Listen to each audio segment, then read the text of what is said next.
Good morning, everyone. Everyone's on, right? Your understanding of the Dhamma helps you to be okay with anything.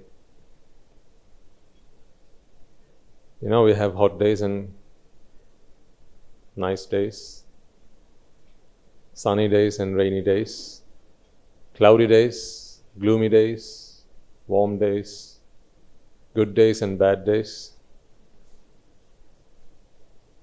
There are other days you have in your calendars, but I can't say them out loud on a sermon.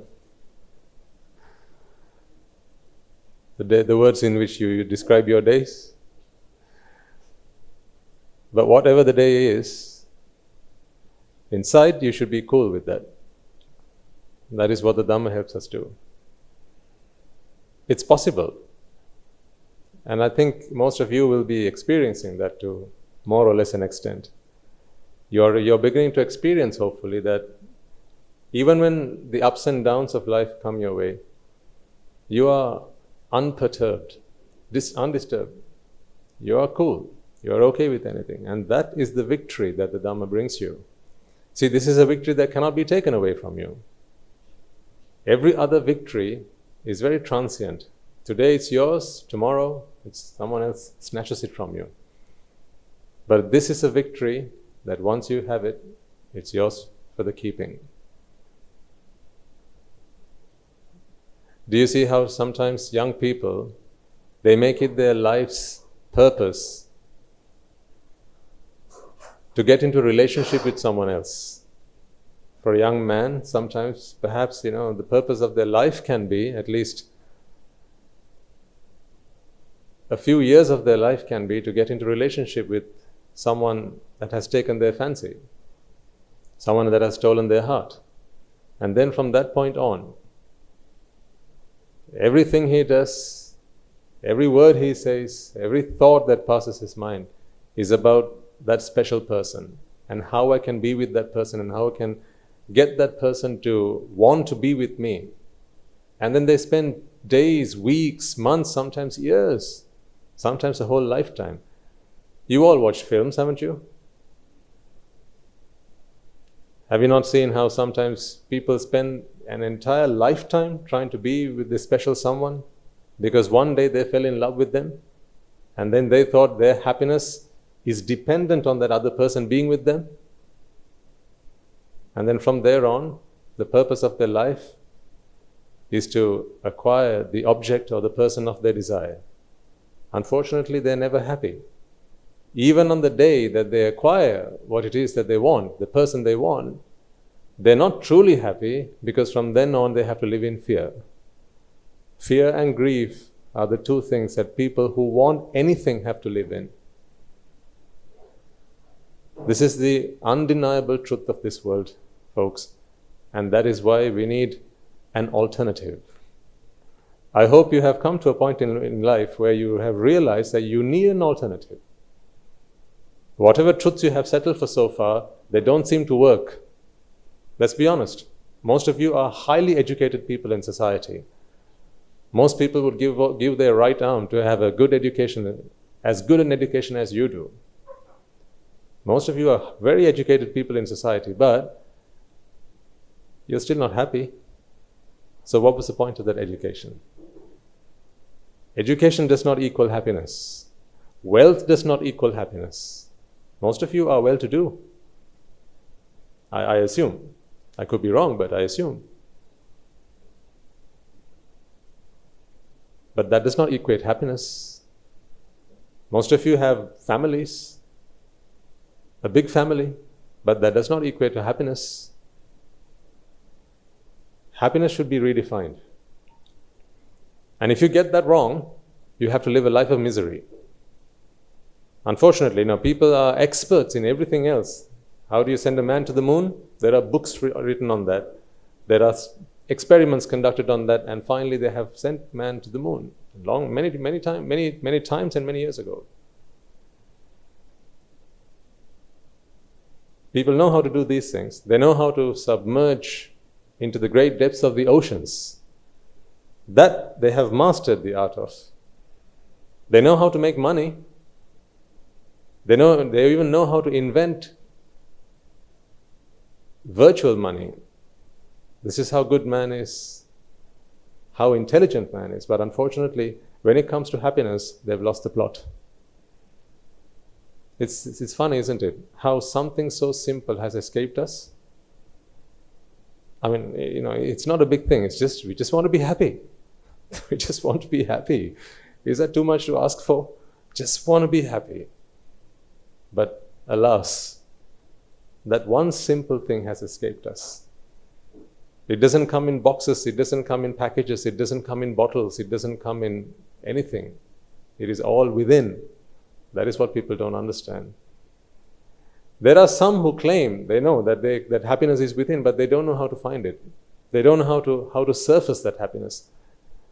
Because here's the problem.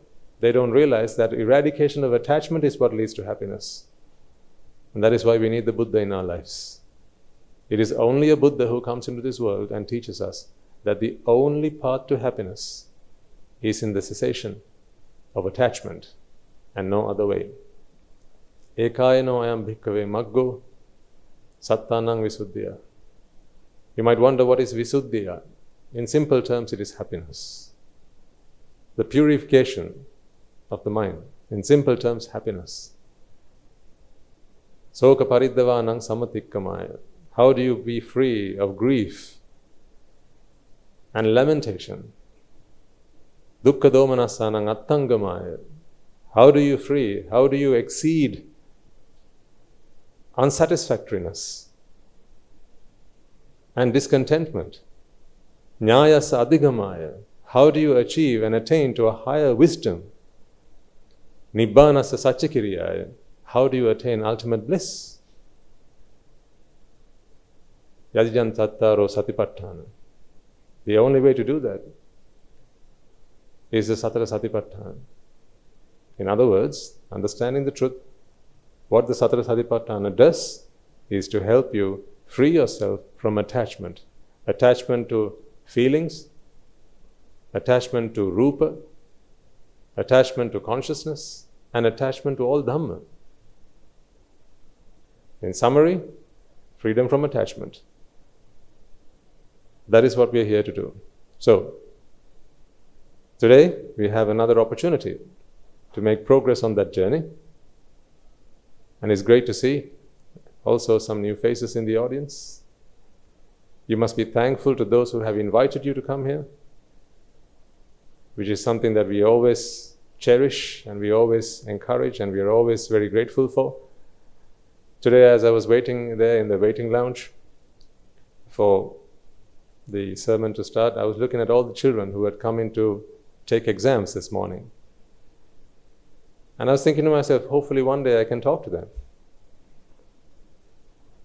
Young children, maybe 7, 8, 9, 10. Young children.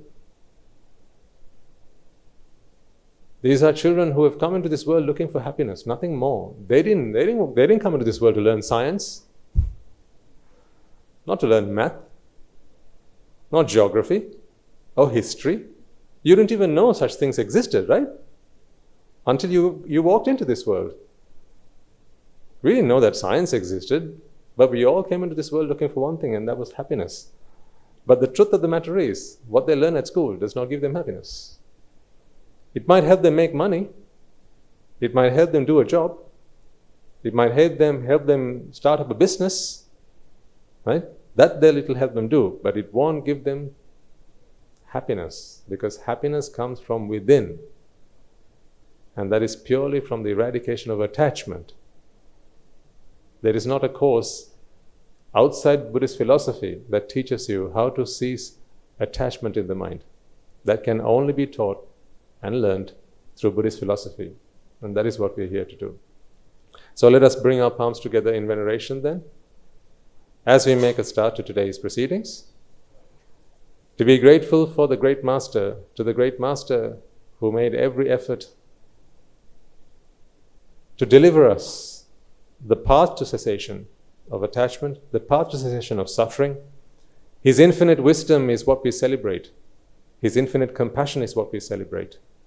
Let us take this moment to pay homage to the Lord Buddha, the Dhamma, and the Sangha, let us also take this opportunity to remind ourselves why we are here and to renew our pledge of allegiance to the Noble Triple Gem and the ultimate path that leads us to happiness everlasting. Let us also take a moment to observe the precepts and make a start to today's proceedings.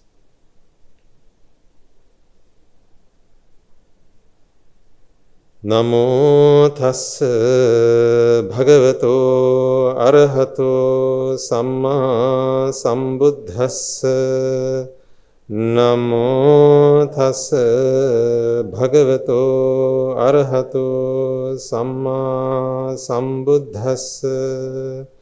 Namo tassa bhagavato arahato samma sambuddhassa. Members of the Mahasangha, Silmani and Mahansa.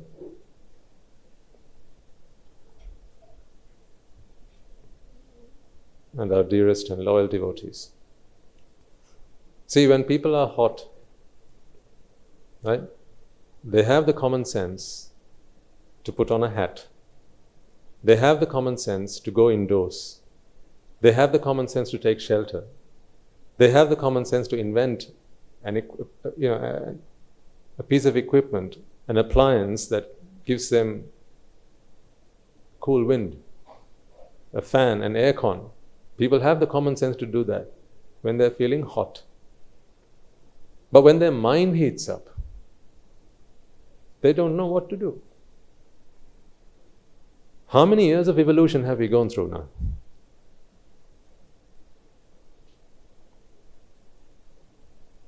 You know, some people deny the fact that we've evolved from monkeys, right? And some say yes, we have, others say we haven't. That's besides the point. We've been human beings just the way we are, Homo sapiens sapiens, for the last 300,000 years at the very least. Right? And over that period of time, we have become so advanced in finding solutions to the problems that we have faced. The adversities of life that come our way, we have evolved to find solutions to those problems.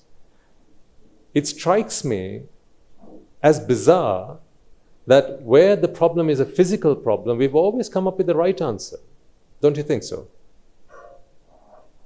I mean, look at how advanced this building is, for instance. How many stories is this? 5 or 6. 6 stories. It's a 6-story building. If you include the ground floor, if I remember on the lift there were 5 numbers, so including ground floor, there's 6 stories.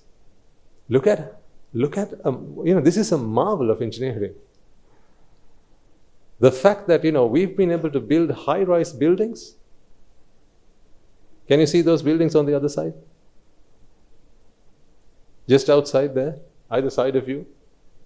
If you look out the window, some of those buildings are maybe 30 stories high. People needed space to live. And everything was getting very cluttered. There were more people and less space to live in, so what did people do? They wrecked their minds, right? And they came up with a solution to a problem. And what fantastic solutions they are. In a small amount of space, we have created more space. It's brilliant, I think. We have fans that use one form of energy to convert just air to wind. We have been able to transfer energy from one place to another. And we thought only God could do that. But now we are able to do that. The electricity that we consume here is generated many thousands of kilometers away, at least hundreds of kilometers away. If you're using solar energy, where is that energy created? Many millions of kilometers away. Look at how we have managed to harness the powers of nature to relieve ourselves from suffering. It strikes me, honestly, how we have been so advanced as a species to free ourselves from only 1/2 of the problems that bother us. the physical problem. But when it comes to the mental problem, the psychological pressures that we have, the stresses and the anxieties, we still don't have answers. Scientists don't have answers to these things. When you're angry, take a walk. That is not an answer. What if you take a walk and you bump into someone you really don't like? That's not an answer.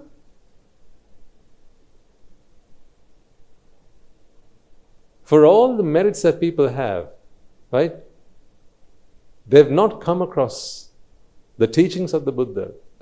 Put the Buddha to a side, a teaching that helps them to free themselves from suffering.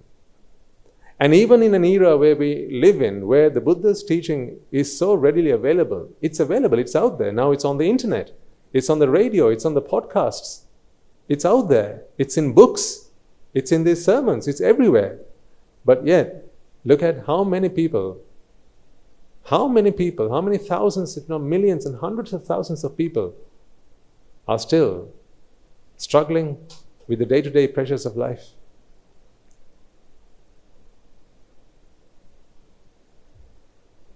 The suicide rate is going up by the day. Every year look at the statistics, suicide rate just keeps going up. But people have more. Things are in abundance. Right? Man's intelligence keeps on advancing in such a way that he's able to harness the forces of nature, the elements of nature, and convert them into a productive manner. Today we are able to use water from the sea and purify that and make it consumable. Today we are able to harness the wind and generate electricity out of that. Today we are able to harness sunlight and create energy out of that. Look at all the things we've been able to do. We dig the earth, get the soil out of the earth and make things out of it. Appliances, utensils, and equipment that help us to live a more comfortable life.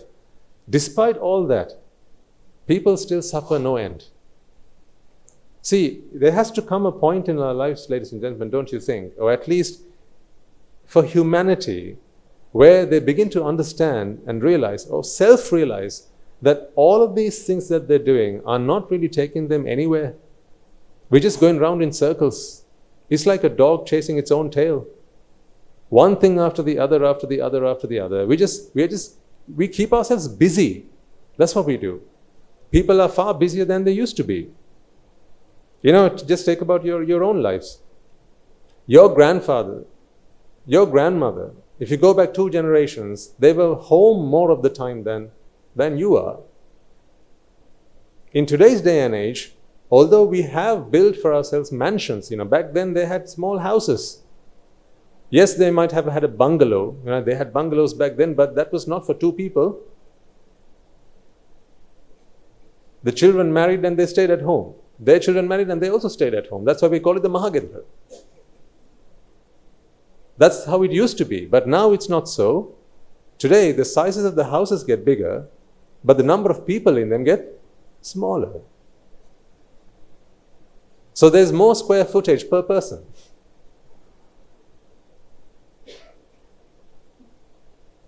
So we have in abundance the materialistic things that we believe may give us a comfortable life, physically, yes, but they have not brought us any closer to mental happiness. I think we have missed the trick.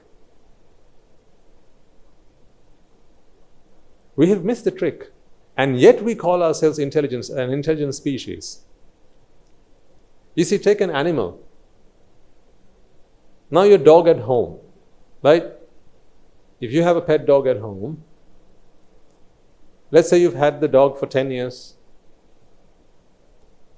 Okay, over the last 10 years, how much has your dog advanced? So when you first brought your dog, right, it ate off the floor. How does it eat now? Cutlery? Knife and fork? No. Right, when you first brought your dog home, it slept in its kennel. You made one and it slept there. right? If you hadn't one, then you would have slept on the carpet, right? At home somewhere. And if you're watching this online, then by the fireplace. Where does it sleep now? It's still in the kennel, same place. And when it wants to mate, does it take a wedding? No, it just goes looking for a partner. Once it finds a suitable partner, they mate. Right? That's it. They don't need to go on honeymoon. Right? They don't book themselves a resort somewhere where they go and spend 2 or 3 weeks. Right? They don't invite their friends and throw a party. Your dog doesn't do that. So don't you think your dog, right? Let's just put it this way. Your dog has realized that those things don't bring it happiness. Sorry.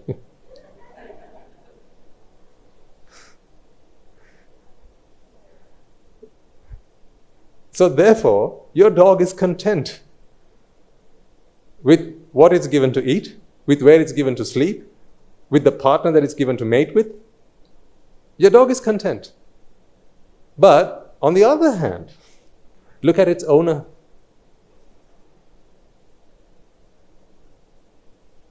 How did you first start eating? Remember when you first left home?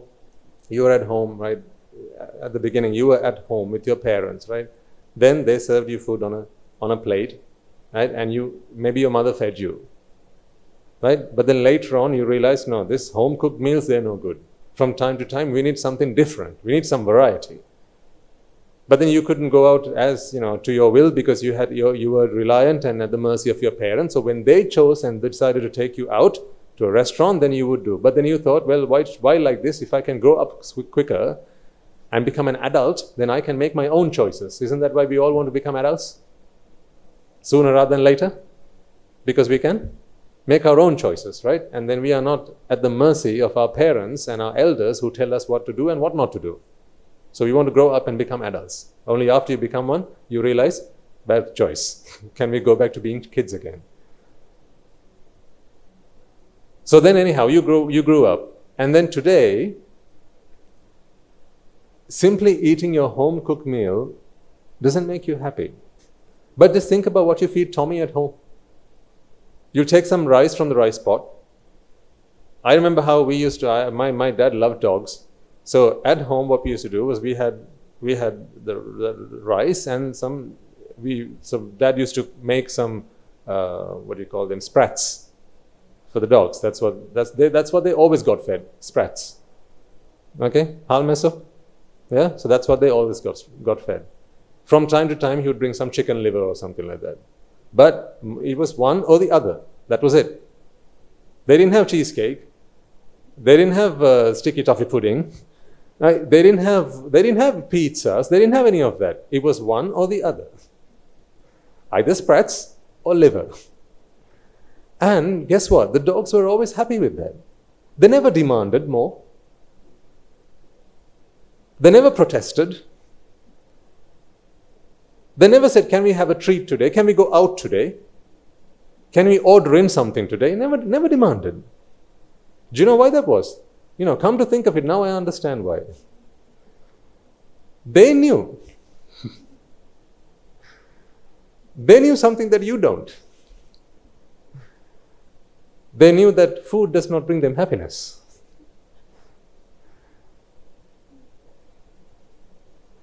How does that make you feel? Proud? And our dogs, they always slept in the kennel. And you know what? Even if the kennel was dirty, they never came and demanded, wash it for me. Never said that. We had to remind ourselves to do that. So we had at home, my brother used to do it on occasions and I used to do it on the other occasions. Right? So we had split it up between ourselves, that duty of cleaning the kennel, and we used to do that. But they never demanded. The dogs never demanded. But how about you? How many days can you sleep on a mattress? Just a thin mattress. What do you have at home today? And when people feel like, as technology advances, right, the number of layers on a mattress advances, right? Today, you have mattresses as thick as the bed, don't you? But our dogs, they sleep on the floor. Perhaps they have realized that happiness does not come in the mattresses they sleep. They don't ask for a pillow. But how comfortable must your pillow be? And you're not happy with just any old pillow, right? From time to time, you go and get a new pillow. From time to time, you go and see what other technology, what the advancements they have made in pillow technology. I mean, even a pillow is very sophisticated technology these days, don't you think so? Yeah. You only need it until you fall asleep, but then still, you want the best.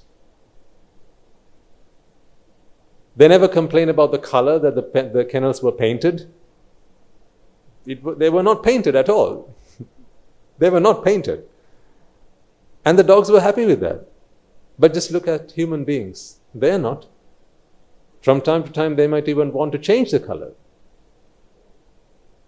If it's a shade of light green today, then maybe they want light blue the next day. New Year came and went. Perhaps some of you repainted your walls. Maybe we were in for a different color. And when it's New Year, the dogs never ask for New Year gifts. What about the situation at home? Everyone got given a new shirt, a new dress, something new for the New Year, but the dogs never ask for it. What about birthdays? Do your dogs ever come up to you and say, "It's my birthday tomorrow, what am I going to get?" They don't. But human beings, you know the drill. See, does it not make you wonder, if we have actually advanced ourselves spiritually and our intelligence, we still seem to think, folks, that happiness comes to us from the outside world. What a terrible situation to be in. We still seem to think that the dress that we wear brings us happiness. The food that we eat brings us happiness. The music that we listen to brings us happiness. What we see with our eyes brings us happiness. We still seem to think that 300,000 years on. When are we going to learn?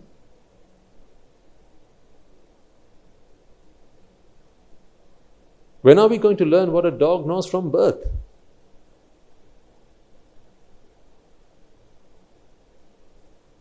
Is it fair for us to say that we are the more advanced, more intelligent species?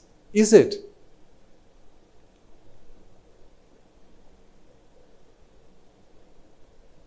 Think about it. Is it? Is what you see around you evidence that we are a more intelligent species? Today we have satellites that orbit the Earth, right, that help us communicate.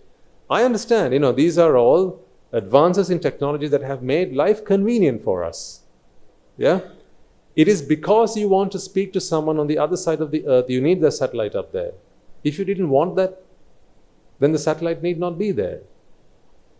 Of course, I understand that, when there are natural disasters, we have to, our technology helps us to save lives. And all that is good. Yes, that much I get. But that's not the only reason satellites are up there. In fact, the pornography industry is why you get your internet connection so cheap. Second up is the gambling industry.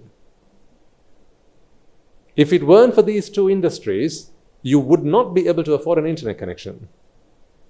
Because it's highly subsidized by these two industries, because they pay for the most of the infrastructure. Just because you want an internet connection doesn't mean that the government, the state, is going to lay down fiber cables, right, across the oceans and draw wires across the streets and give you an internet line. But someone else is footing the cost. And who is that?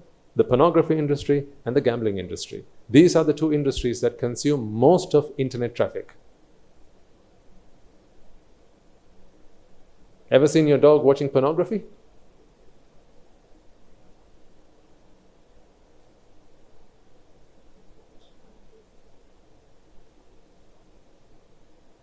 But do you remember the last time you walked into your son's room and he quickly shut off his web browser?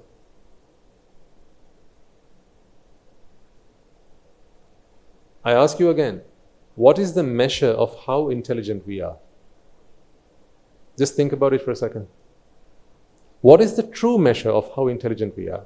Is it right that we measure ourselves with the promptness, the quickness with which we are able to get what we want, invent what we want, and acquire what we want? Is that the true measure of our intelligence? Or should it be something else, I ask you? Should it not be our ability to actually sift through all the wantings and the desires that come into our mind and ask ourselves the question, why do I actually want this? Is it something I really want?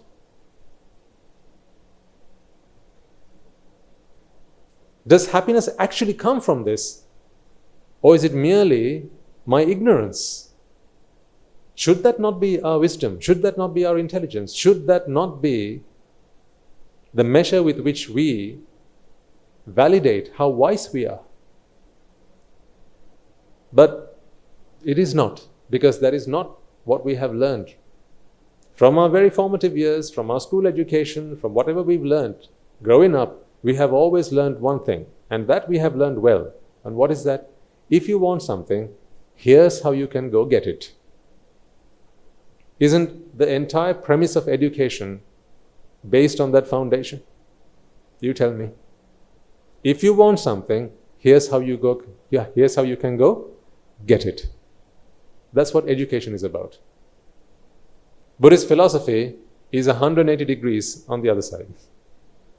Here's what Buddhist philosophy says. If you want something, here's how to rid your mind of wanting it.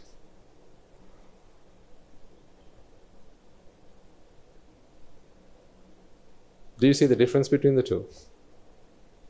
What's education again? If you want something, here's how you can go get it. Buddhist philosophy is, if you want something, here's how you can work on ridding yourself, eradicating that wanting. One leads you to misery, the other leads you to happiness. Because you see, when you want something, ladies and gentlemen, remember the other day we drew it on the board. I'll put it up on the board again. Have you done your homework, by the way?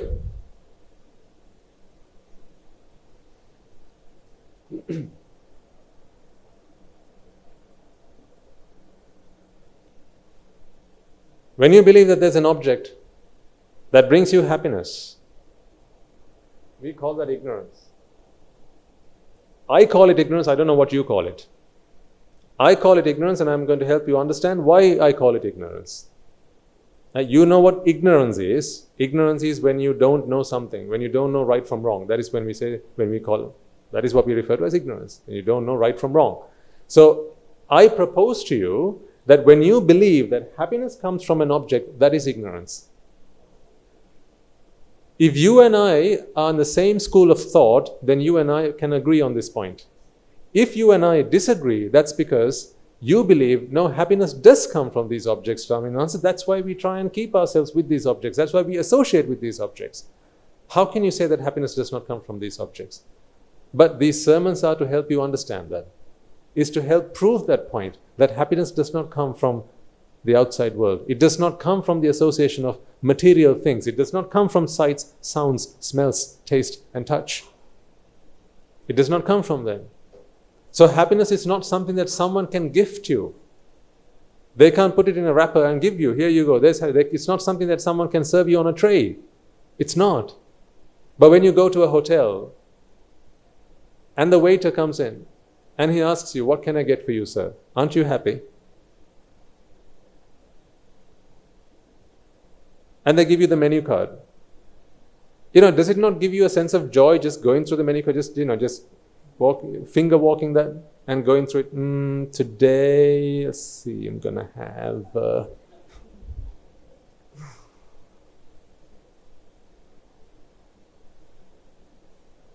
just recall one or two memories of having done something recently and going out and, picking whatever you want to eat from the menu card. And then when you say, I'd like to have this, and you pick something off the menu. And they say, I'll be right back, sir. And then they walk away.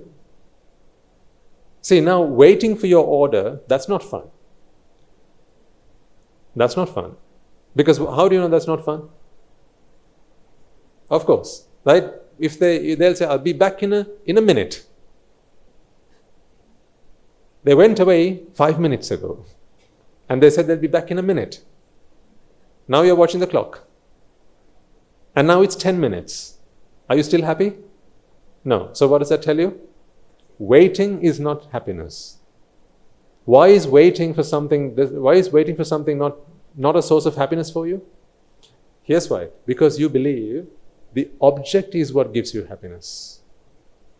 If the object is what gives you happiness, then waiting for that object cannot bring you happiness. Surely. See? If I can convince you that this gives you happiness, okay? Now you're not happy. Now you're happy. Now you're not happy. And then I tell you, I'm going to show this pen to you in a little while. Just imagine you really believe that this pen brings you happiness. I'm going to tell you that I'm going to give you happiness in a little while. Now I've got it hidden. And then I say at the count of 3. 1, 2, 3. No, not going to show you. Now you said, stop teasing us, Swaminathan. You don't like to be teased because it's vexing you. The reason for this, ladies and gentlemen, is because you believe the object brings you happiness. That's why you open your eyes and you wait for the moment I show you the pen. You keep your eyes wide open, hoping that I'm going to show you the pen anytime now. That's what happens when you're at the restaurant. That's what happens when you're at the hotel and the waiter says, I'll be back in a minute. And then you see the waiter appearing. They're walking out of the kitchen with some food plates in their hands, right? And now you prepare yourself. Your tummy is preparing itself. Your mouth is preparing itself, right? You're having a conversation now and say, right, he's here. They're bringing the food now. And they walk up to a different table.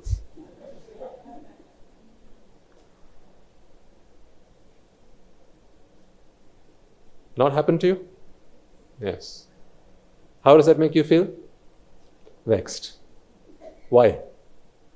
Because what brings you happiness? The object brings you happiness. Object in this case is the food.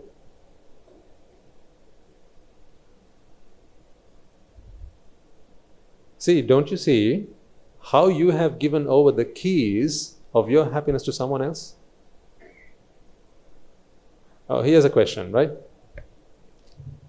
Something you can relate to. Now, in today's day and age, most women, they can drive. Right? That's good. We like that. But if you go back a few decades, right, women didn't drive. They were driven by their other halves. So it was only the husband who could drive.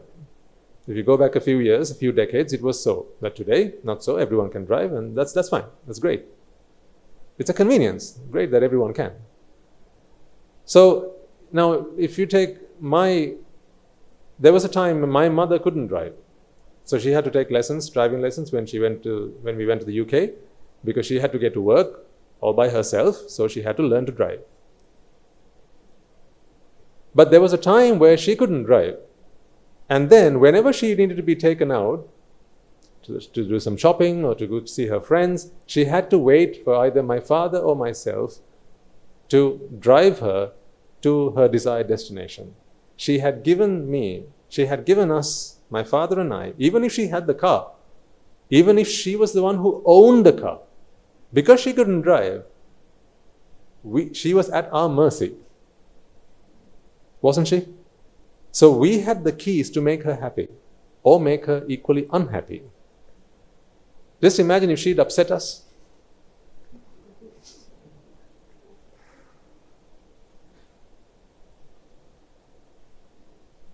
Let's say the weekend is when she goes out.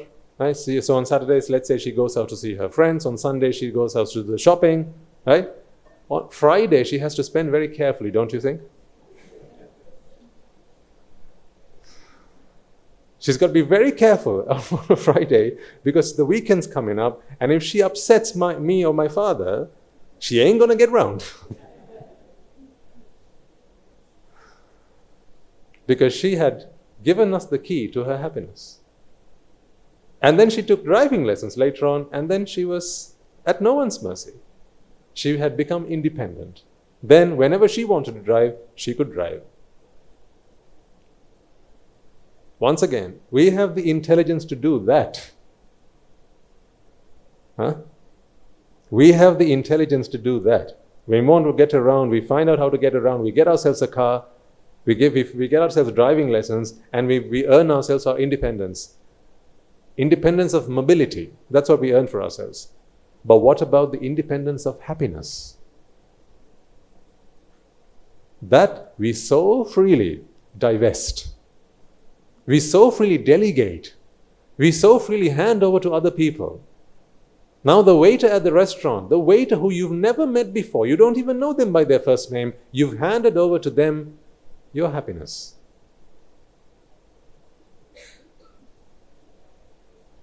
See how willing you are to give up the keys to your happiness to someone else who you don't even know? All because of one reason. All because of one thing, and that's because you think happiness is on the object. Do you all understand what I mean by object here? It's anything that can be seen, anything that can be heard, anything that can be smelt or tasted, anything that can be touched. There's also another one, anything that can be thought. That is why when you try to recall something and you can't, what happens to you? You see someone on the street, he's a friend from 10 years ago from school. Right? And they call you, they address you by your name. And for the love of God, you can't remember theirs. Now, it's a very embarrassing moment, isn't it? You say, oh, hi, hello, hi. Nice to meet you. So good to see you after so many years.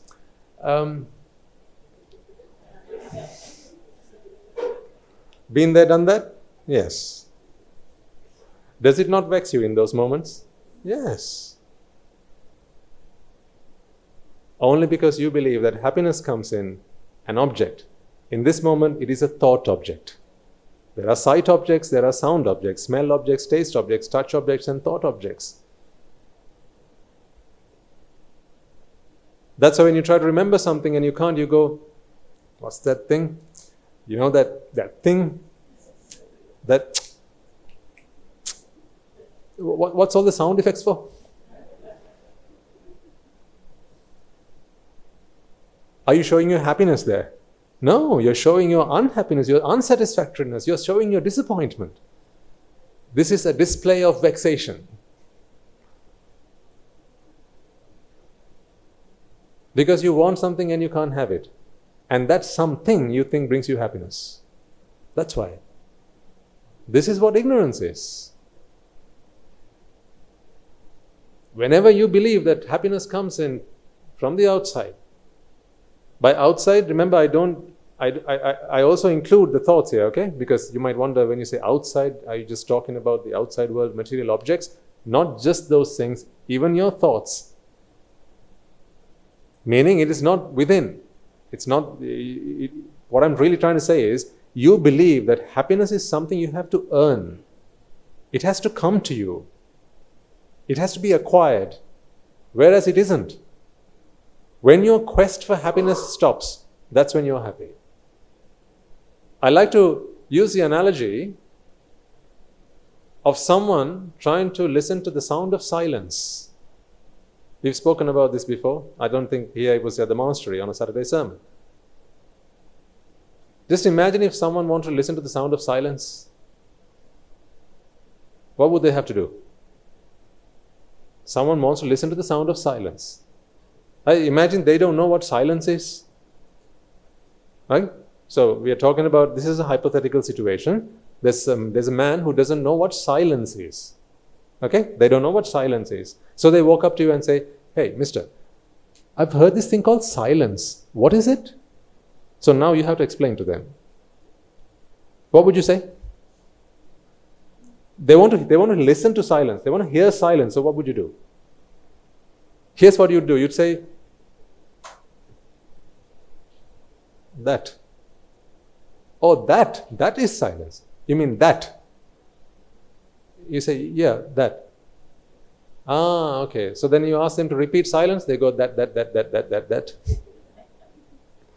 Now they think that is silence. How do you give someone an example of silence if they don't know what silence is? Now just imagine they go around looking for silence. They go searching on the internet. What is silence? Let me listen to silence. And they click on something. It's a song.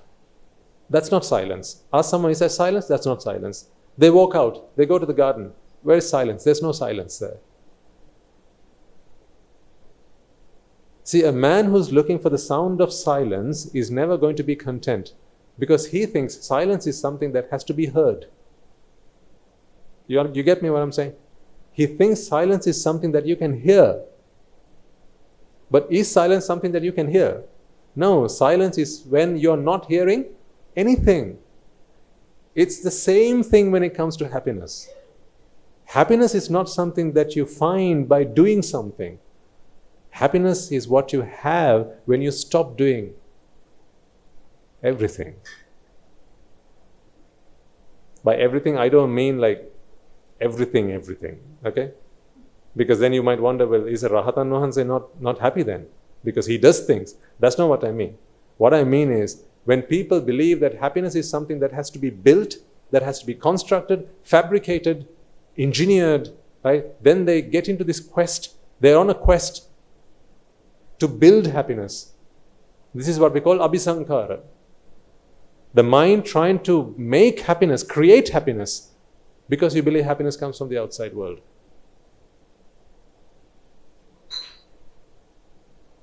Ignorance is a real plight. It's a real curse. If you ask me what's worse, cancer or ignorance? No question about that. It's ignorance. Because even if you have a cancer that cannot be healed, right, when you're dead, that's it. But ignorance,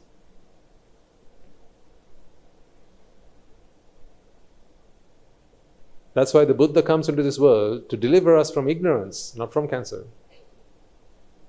Otherwise you might wonder, Swami Nuhansa, you are so compassionate. At least we think you are. Right? Why don't you go around? Why don't you go and find a cure for cancer? Why don't you do that? If you love humanity as much as you say you do, if you care so much about all human beings as much as you say you do, right? If you really mean it when you say that you think of all of us as mothers and fathers and brothers and sisters and friends, and we are all one people, one nation, right? We are all one, we are all in this together. Why don't you go and find a solution to these problems that bother us all? Why don't you go looking for a solution to poverty? Why don't you go looking for a solution to cancer? Why don't you go looking for a solution to child abuse? Why don't you go looking for solutions to these things? Why are you just, eating the food that we offer you, sitting yourselves down in the monastery, sitting in meditations, doing sermons and talking about ignorance? Is that all you know? Is that all you want to do? Why don't you go do something more meaningful? One might ask. That's only because they don't realize the root cause of all problems is in ignorance. Here's the root cause. Because from ignorance stems everything else. You know why people are poor? Why are people poor? Why is there poverty in this world? Because of ignorance. Even on a mundane level, it's because people don't understand that a poor man is a poor man who has a poor man's mindset. In other words, when someone does not understand that to be rich they have to give, that is ignorance. So therefore they are poor. So by educating them, charity, generosity, the value of giving, you can lift them out of poverty. But that's on a mundane level. On a supramundane level, one is laukika, the other is lokottara. You are poor because you are born. Right? If you weren't born, you wouldn't be poor. And in another way, you are only poor Because there's something you want that you don't have. Don't you think so? How do you define poverty? When you can't have what you want.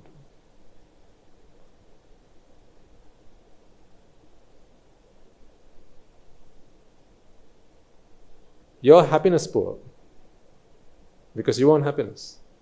I'm money poor. I used to be, but today I don't want money. If there's something you want in this world and you don't have it, that's when you're poor. So if you can free people from wanting,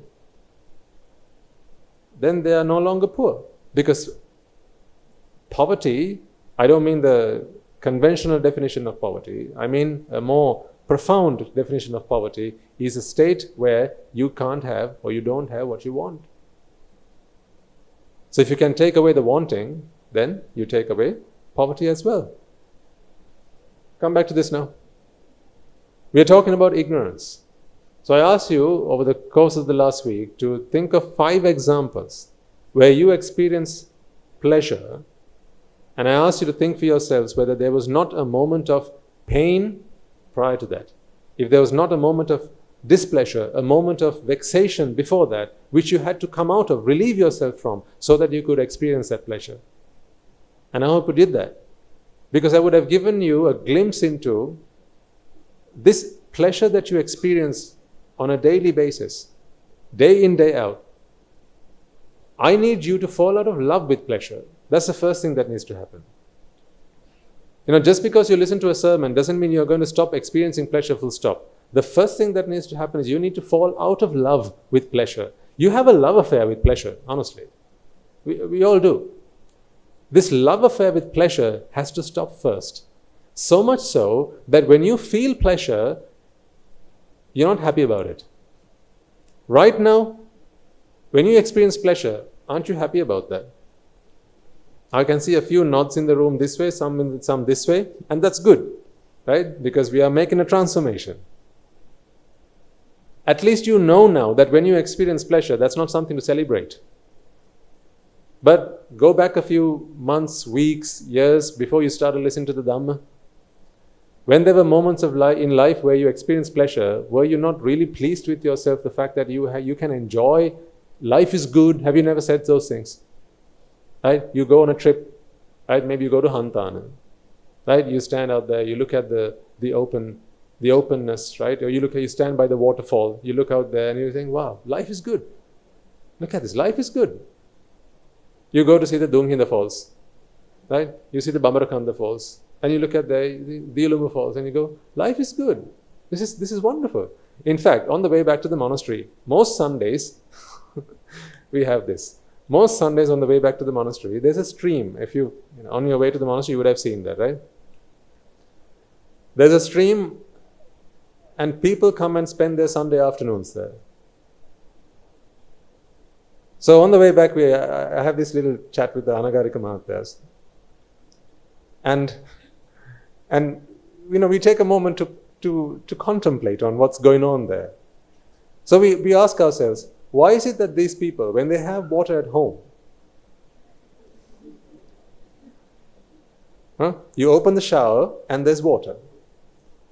Why is it that they come to dip into the stream and wash and bathe in the water? It's all in the mind. Because contact is contact. The water that comes out of the shower, your body feels it the same way as the body feels it when you get into the stream. There's no difference there. Once again, the way your body perceives, right, and with your mind together, the way that your body perceives water as it touches your body, as it comes out of the shower, is the same way that your body perceives it when you dip into the water, in a stream. So what's the difference? It's in the mind. Because the mind thinks that I am now in a stream. Whereas at home, the mind knows that I am in a shower. And then they have all sorts of drushti. That people have said People have said that going out into the stream, taking a dip in the water, being with nature, these are all very nice and lovely things to do. So that's how you should spend your weekend. So what do people do then? They may even be coming from, very far away, maybe several kilometers away. Wake up in the morning, pack their lunch, right? Bring their children together, get someone to look after the dog, right? Do all that, prepare themselves, fuel the tanks, and drive maybe sometimes tens of kilometers to come to the stream, and then they get out and they get into the water, do exactly what they would have done if they were at home, right? Shower, and then wipe themselves, get back into the car. Oh no, they have to eat first, right? You pack lunch. It's different, isn't it? When you're at home and sitting around the dining table, that's one experience, isn't it? Yeah, but when you're out there by the stream, after you had a dip in the water and then have your food, that's a different experience, isn't it? Yes. Says who? Does your body say that? No.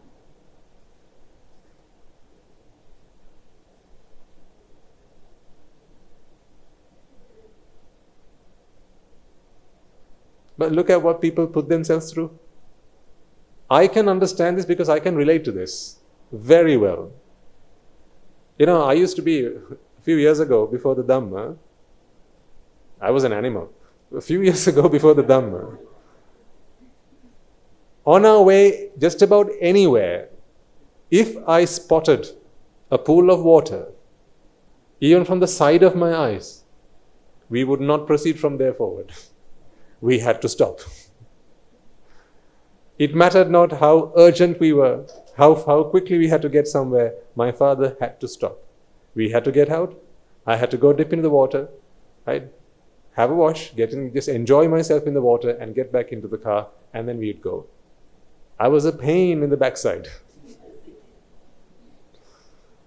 So I can relate to that. I know exactly what they're going through. Even when we used to come down to Sri Lanka from, time to time, once a year at the very least, we'd book a resort somewhere. So my wife and I, we'd book a resort where there would be water. I loved water, just being in water, dipping myself in water and just relaxing. And it had to be somewhere there was a body of water. So I was a nature kind of person. I really loved that. But today I ask myself, what was all that about?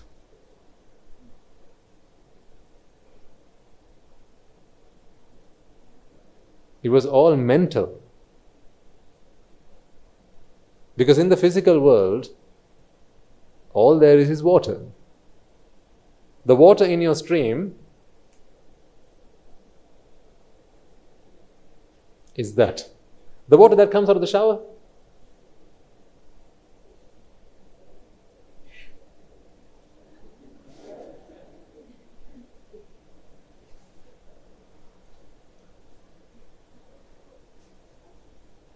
It's the same water. It's the same water.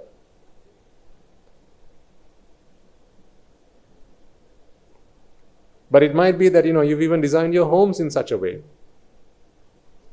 Now in certain hotels that we used to stay at, they have this, I can't remember what they're called now. You must help me here.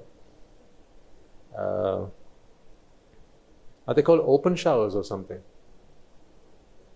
Yes? Open showers? So basically they've designed the shower rooms so there are glass doors to begin with, and then also it's open sky. Yes? Correct me if I'm wrong. Open sky? There you go.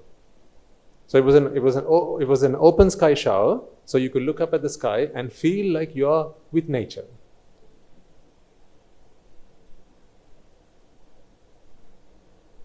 It was simply a feeling. Just a feeling. At home you had the shower and you didn't have to pay anything but the water bill to have that shower. But when you wanted an open sky shower, you had to go reserve a hotel room and drive up there and then get in there and then have that shower. somehow that shower is a different shower. I can relate to that because I've been there, done that, and bought the t-shirt. So I know this. This is why I have pity for people who still do that. I have sympathy. It's all a creation in the mind, ladies and gentlemen. If it were real, I wouldn't mind that.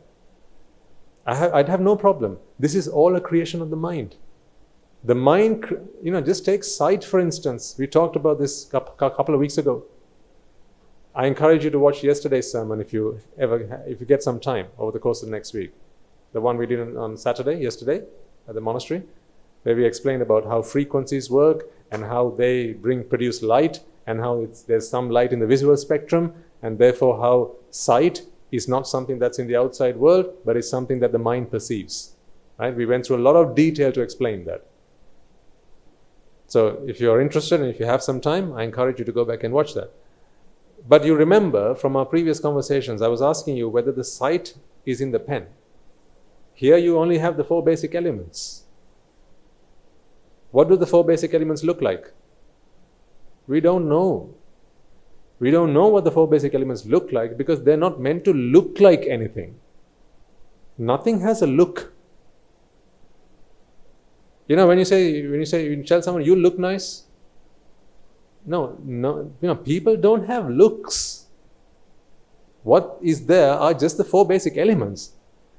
They're not meant to be looked at. Looks is not is not a characteristic of objects. But you say it looks nice, it looks bad, it smells nice, right? We say these things, don't we? It tastes nice. But these are not characteristics of objects. This is simply how the mind perceives the world in which it lives. What you don't know is you live in a matrix. You live in the world that you create. This is purely an imaginary world, ladies and gentlemen. This person that you see is sat next to you, they're not really there. But don't slap them to check that. What there is purely the 4 basic elements and the chitta that arises and passes away. But that chitta might think that it's a human being. So therefore, if you slap them, they might slap you back. That's all there is. So you can imagine how I must feel today when I see people come in and dip into the stream and they spend their whole afternoon there. And I think to myself, if only they'd driven another half a kilometer. That they don't do.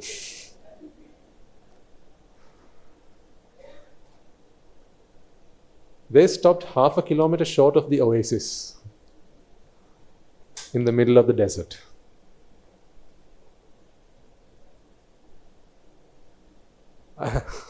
Well, what can I do besides having sympathy towards them?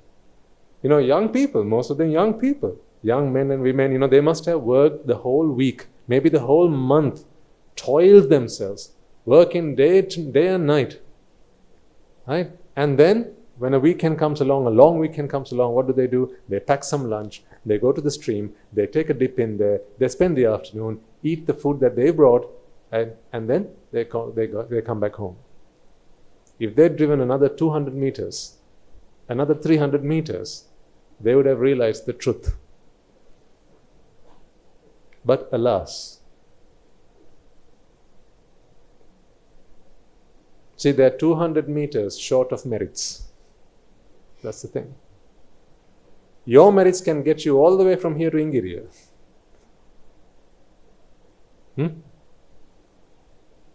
But they don't have the merits to get from the stream, which is 200 meters from the monastery.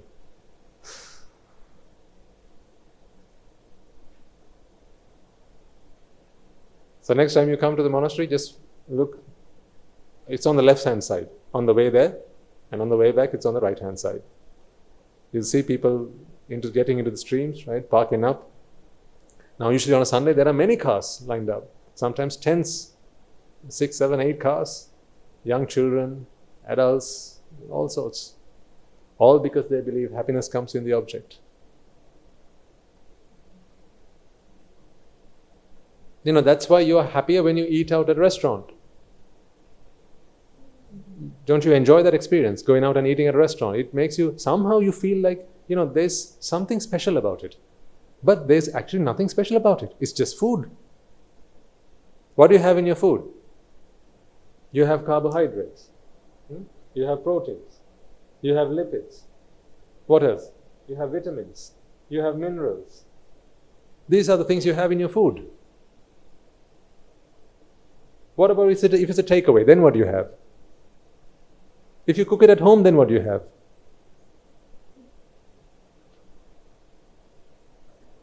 It's the same thing. But why do people pay more? To take away, to dine in? They pay more because they believe that somehow when this comes from the restaurant, that brings us happiness. I get the fact, I get this part of it, right? If it's when you take away, you don't have to cook. That I get. Understand? That I understand. When you go out and eat at a restaurant, you don't have to cook. If you take away, you don't have to cook. That much I can understand because cooking is fun, isn't it? That I get. But I'm not talking about that. I'm talking about the pleasure that you derive from eating food that is not cooked at home but elsewhere, either brought into you. Sometimes, your next door neighbor, they cook something and somehow it seems more pleasurable to you. This is all because of ignorance. When you are ignorant about this, the fact that objects bring you happiness, what has happened to you in your lives happens. Today you're trapped. You've built a network around yourselves. You've built yourselves a network around yourselves out of which you now cannot come out. It's a net that you have built for yourselves. It's like a spider builds a net for itself and then it's a web for itself and then it's stuck in that web. In the same way, when you believe that objects bring you happiness, ladies and gentlemen, what you do is you build a web around it. And then once you build that web, now you can't get out of it. Say you have a home now, you have a house, right? So even if you wanted to travel, you have to come back, don't you? Because you have a house. You can't just go and pick yourself up and go and put yourself down anywhere in the world. You have to come back. You're anchored now to some things in life. You're anchored to your children. Even if you go and spend the weekend away with your friends, you still have to come back home because you have anchored yourself to the things that you have attached and the web that you have built. You can go and spend your time with your friends, but you have to come back to your husband, you have to come back to your children, you have to come back home, you have to come back to your work. Because this is the web that you have weaved for yourself. Like a spider who might wander away a little bit to look for prey, but then they have to come back. This is the world that you have built for yourself. I don't have to be that way. I don't have a house I have built for myself. I don't have children I have to come back to. I don't have a spouse I have to come back to. There is nothing I have to come back to. What that means is, when I go, I'm gone. I mean it in a metaphorical sense. But when you go, you have to come back. Because you have built a web for yourself. So if you can come out of that web, not physically, mentally, if you can come out of that web, then when you go, you can be there. When you go somewhere else, you can be there. In other words, when you're gone, you're gone. Even when you're here, if I start talking to you about your house, right? If you forgot to check the doors before you left, forgot to lock the windows before you left, these I can instigate fear in your mind simply by making you doubt whether you have locked your windows and your doors and you turned off the cooker. I can make you uneasy. It's all possible because there's something you have to go back to. But you were born to be free. Do you know that you were born to die? Have you forgotten that? People seem to have forgotten that. Have you forgotten? Answer. Have you forgotten that you were born to die? How many years did you plan on living in this world? Let's give you 70. Okay? When did you build your house? When did you finish building your house? Still building, Swamin Hansa? Let's say you finish building your house at the age of 40. Okay? Finish building your house at the age of 40. If you are due to go at 70, how many more years do you have to live in that house? 30. How many years did you build your house to last?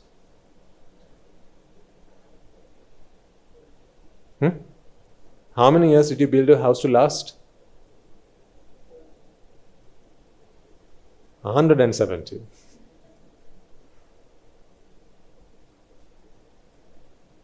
Why? Because you weren't born to die, were you? We all die, but we think we don't.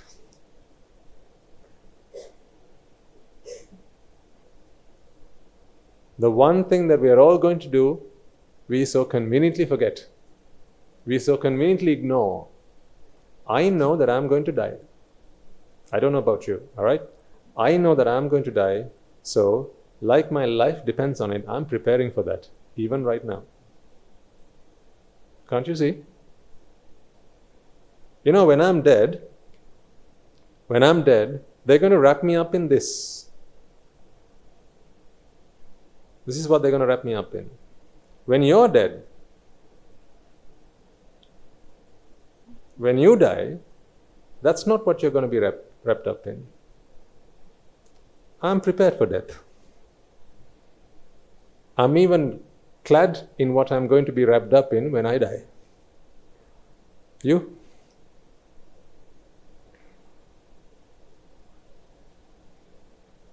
Have you bought that dress yet? Is it in the wardrobe?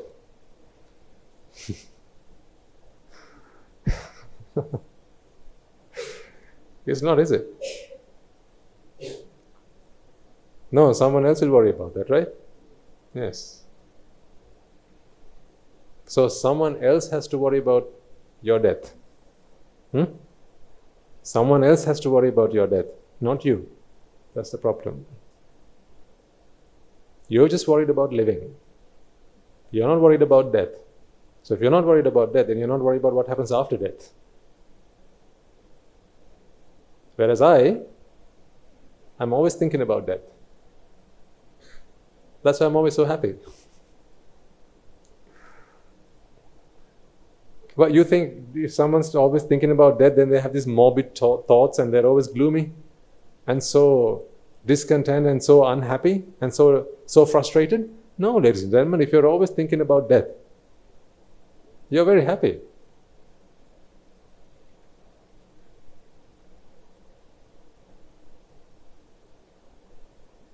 Because if you're always thinking about death, then you have no expectations. And if you have no expectations, then you're happy. But when you don't expect death, now you expect things to last. When you expect things to last, now you live in constant fear because you have an expectation that they must last. But of course, things don't always last. They all have an expiry date. And that day when it comes, now you're in grief. Now that's a shocker for you. You're shocked. Isn't that why when you get news that someone in the family has passed away, you are shocked? You not had this experience? Someone gives you a call and says, I'm really sorry to inform you that so-and-so has passed away. What? And you're shocked. You think ever if you inform me that someone in my family has passed away, I'm going to go, what? Mother's passed away? You think I'm going to be shocked? No. She was born to die. My father was born to die. Everyone I know was born to die. That doesn't shock me. But say someone brings you and says, this lady, she's 250 years old. I'm like, what? Not dead yet? That would shock me. Everyone's born to die, and there's this woman who's 250 years old and she's not dead yet. That's a shocker.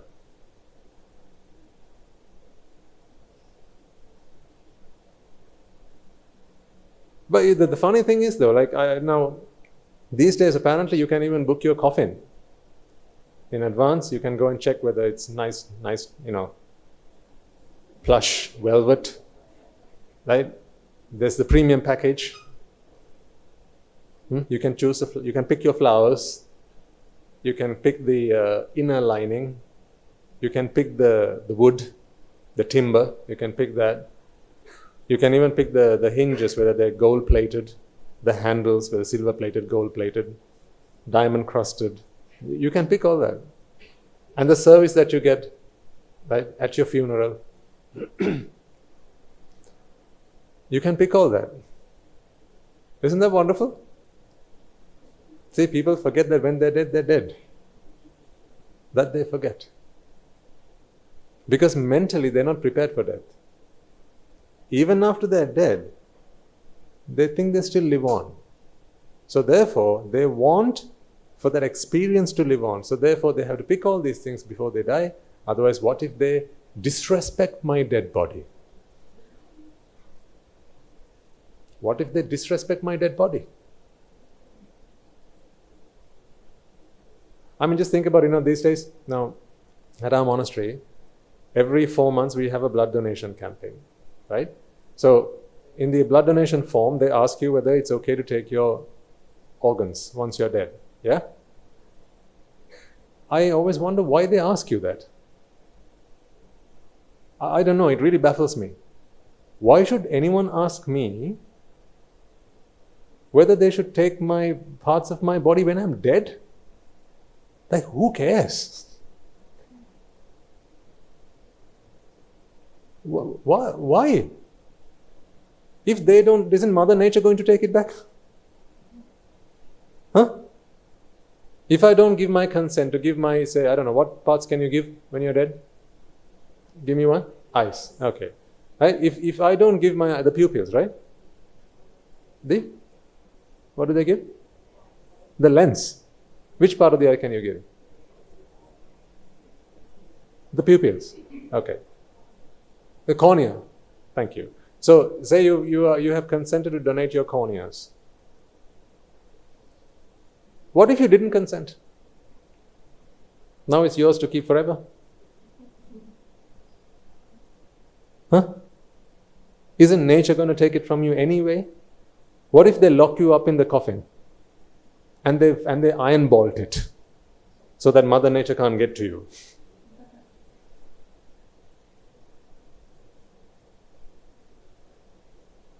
Does it not start festering in a couple of days? And then go back into the earth 3 months later? So why ask me? Why ask me about something I have no choice?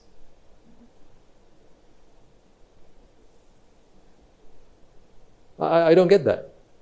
I get it. I mean, I get it. I'm not stupid. Although I look it. I get it. Right? I get it. I understand why there has to be a consent form. Right? Because the surviving partners, family, friends, right? They're going to have a concern about, these parts being taken away, because, when they look at the full body, they think, that's my cousin. That's my brother, that's my sister, that's my father, that's my mother. Don't you take away their corneas. If I urge all of you, if you can, right, consider this. When you're dead, you can no longer donate any part of your body.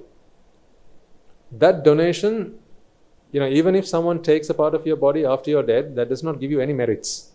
But if you can at least consent to parts of your body being taken while you're still alive, you can earn merits out of it. Because you're doing a merit in advance. You can earn merits out of it while you're still alive, because after you're dead, If someone comes and takes a part of your body, that's not merit to you. That's like when you're looking away, someone comes and takes something that belongs to you. Is that merit to you? Yes, that's what I'm saying. Do it while you're still alive.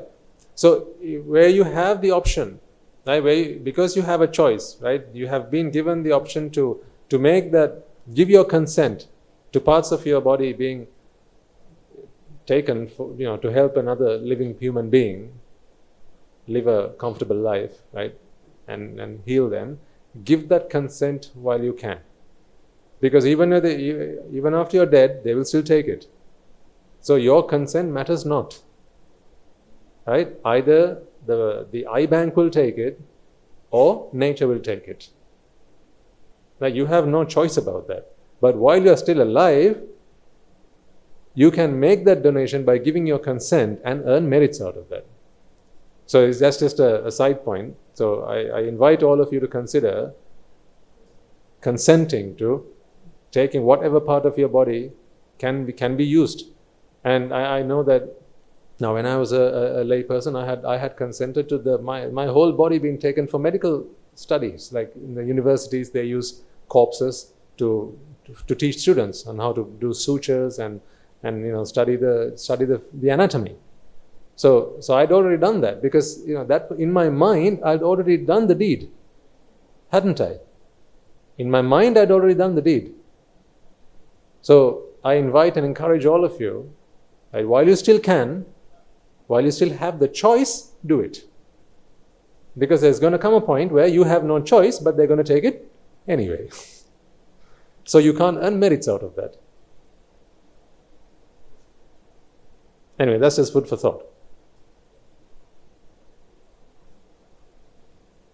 Live knowing that you were born to die. Once again, live knowing that you were born to die. Because that is the only definite about your lives.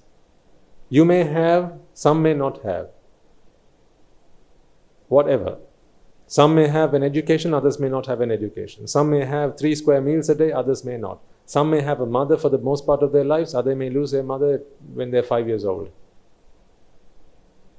We all have things that others may not have. But there's one thing that we all have to face, and that is death. In death, we are all united, aren't we? But that is the one thing that we tend to forget all the time, all of the time.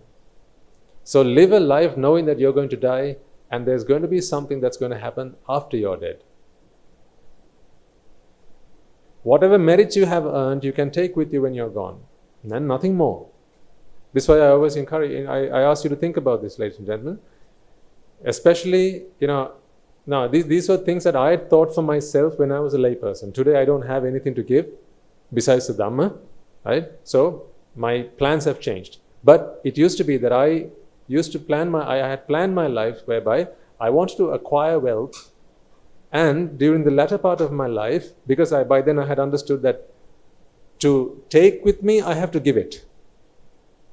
I realized at one point that if I had just kept saving up my money, my wealth in my bank account, on the day I die, I take nothing of that with me. I take none of that with me because I haven't given, I've just hoarded. The way I had planned my life was, towards the latter part of my life, if I was going to be alive and have a natural death, towards the latter part of my life, I wanted to give everything away, so not for Nibbāna. By that point, I hadn't come across Nibbāna, but I had come across the fact that if you give, you get. Right? At that point, I'd come to the realization that towards the latter part of my life, I want to be able to give everything away so that wherever I go next time, I get them back again. I mean, that's better than putting it all in the bank account and passing away. Because that's not a donation you've given to the bank, is it? It's not a donation you've given to the bank.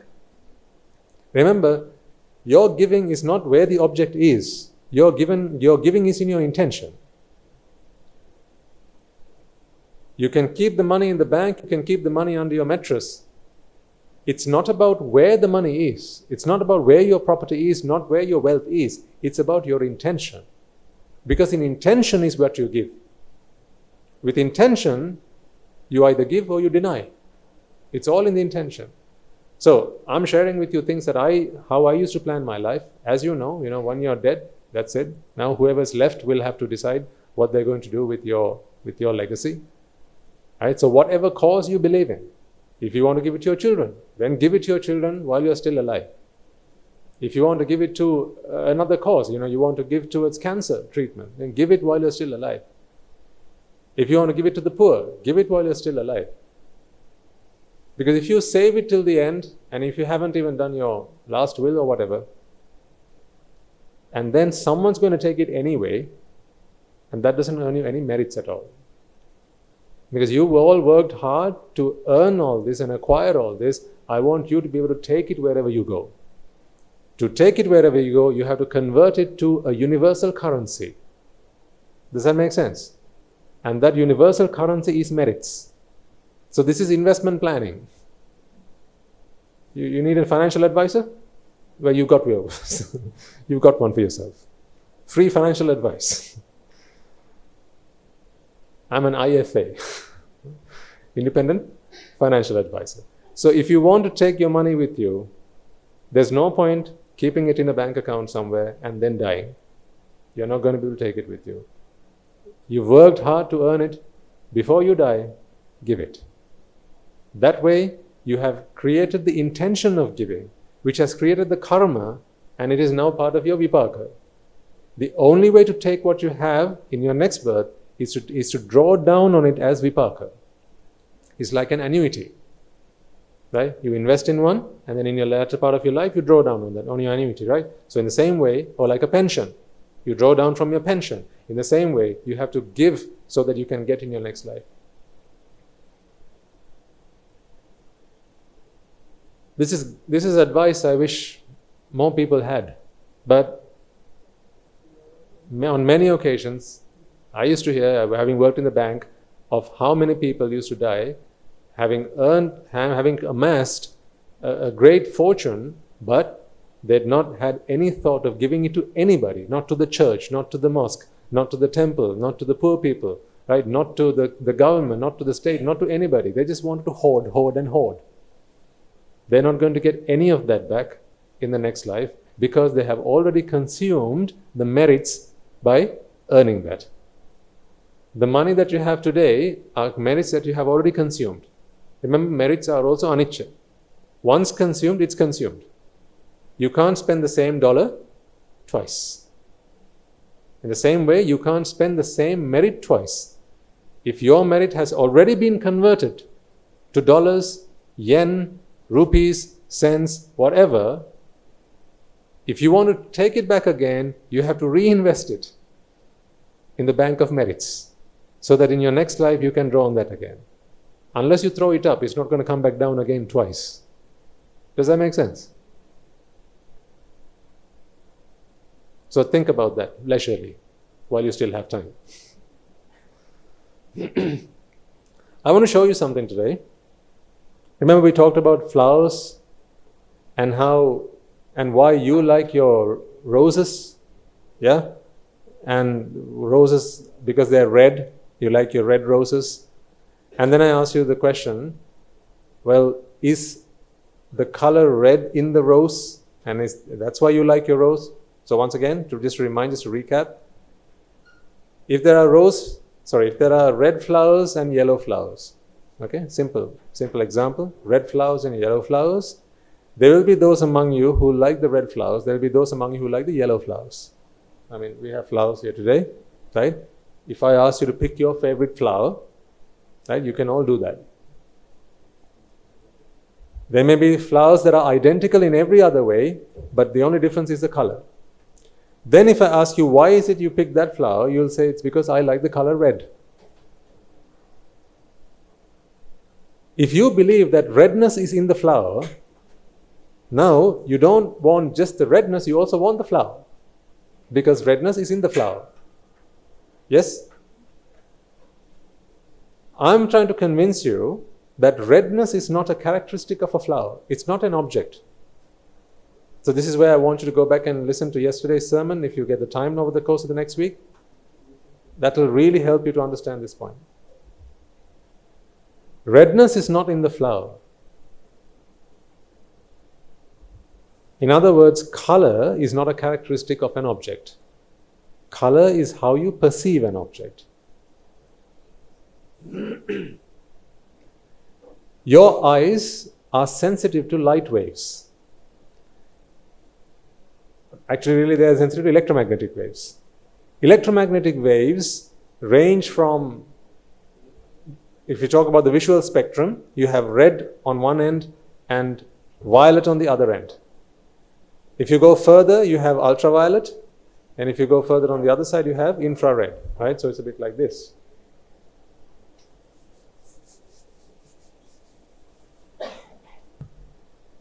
What you see here is a changing wavelength and frequency. Because the velocity of electromagnetic waves is always constant. That's a c. And if you remember from physics, V equals F lambda.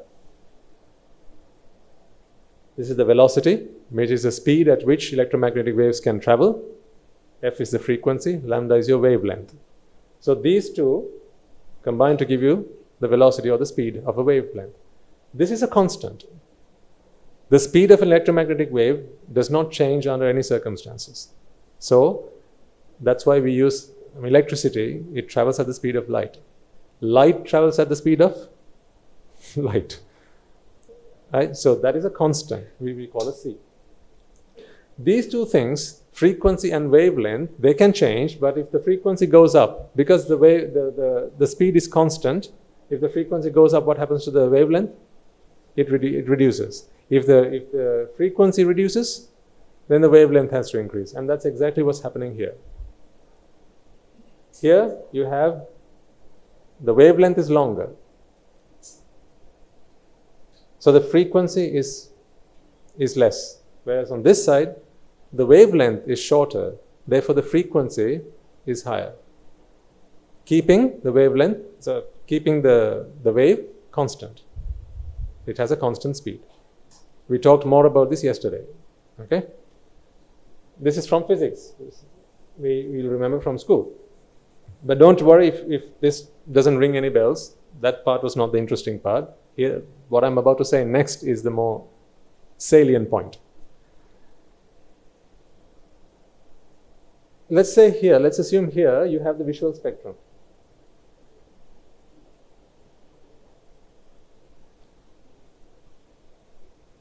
This is the visual spectrum. What I mean by the visual spectrum, ladies and gentlemen, is an electromagnetic wave. It's called an electromagnetic wave because there's an electrical wave and there's a magnetic wave. They travel perpendicular to each other. So one's on this axis, the other's on this axis. So if you can imagine a wave going like this, okay, there are two waves that go perpendicular to each other, and the two of them together form the electromagnetic wave. Basically, this is energy traveling from one place to another. Simple as that. Can we all understand just that basic stuff? It's energy traveling from one place to another. What a wave does is, a wave is essentially energy traveling from one place to another. That's all it is. Now, when I make a noise, you heard it at the back.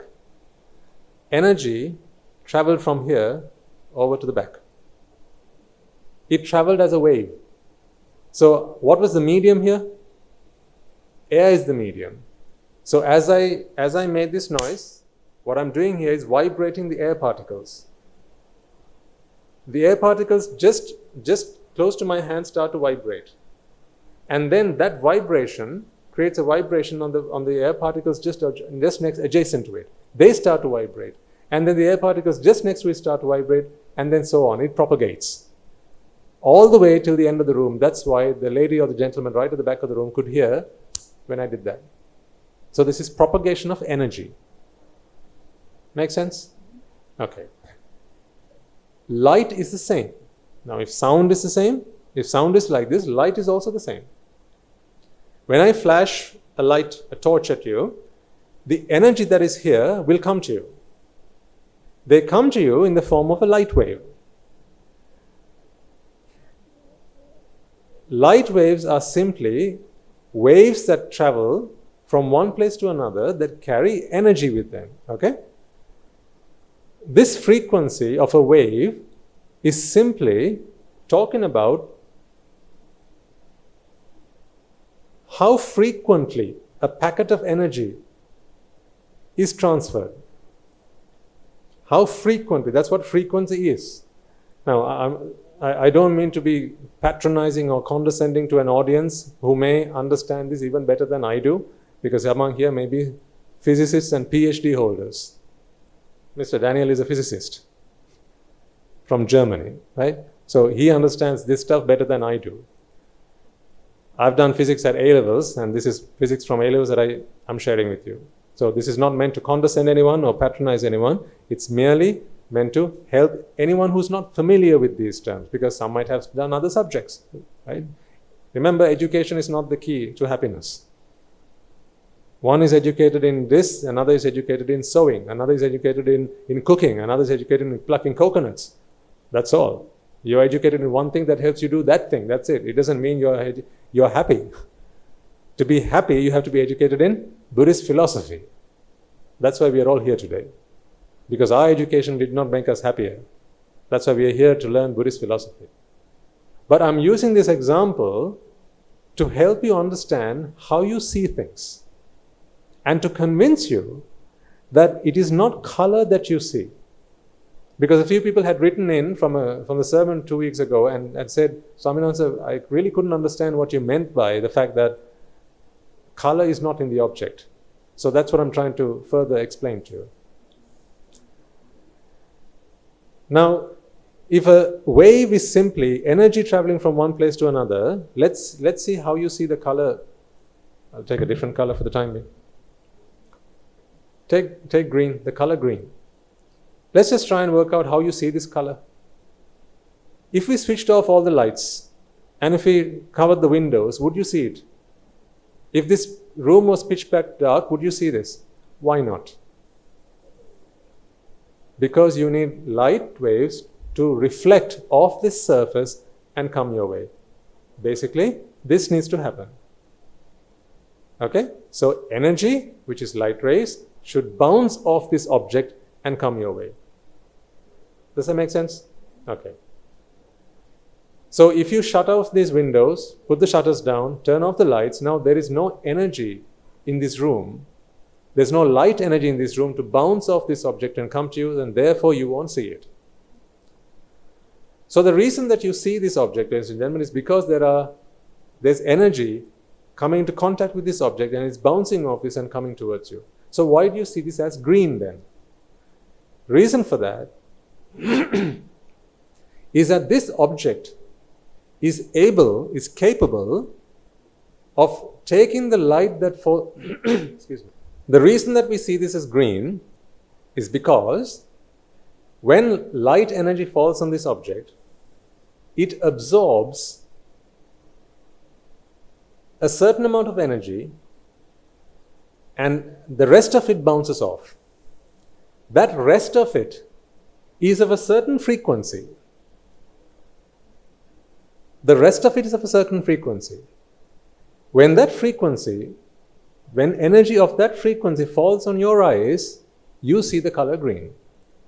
So, in other words, really, this is absorbing everything but green. Do you see the irony in that?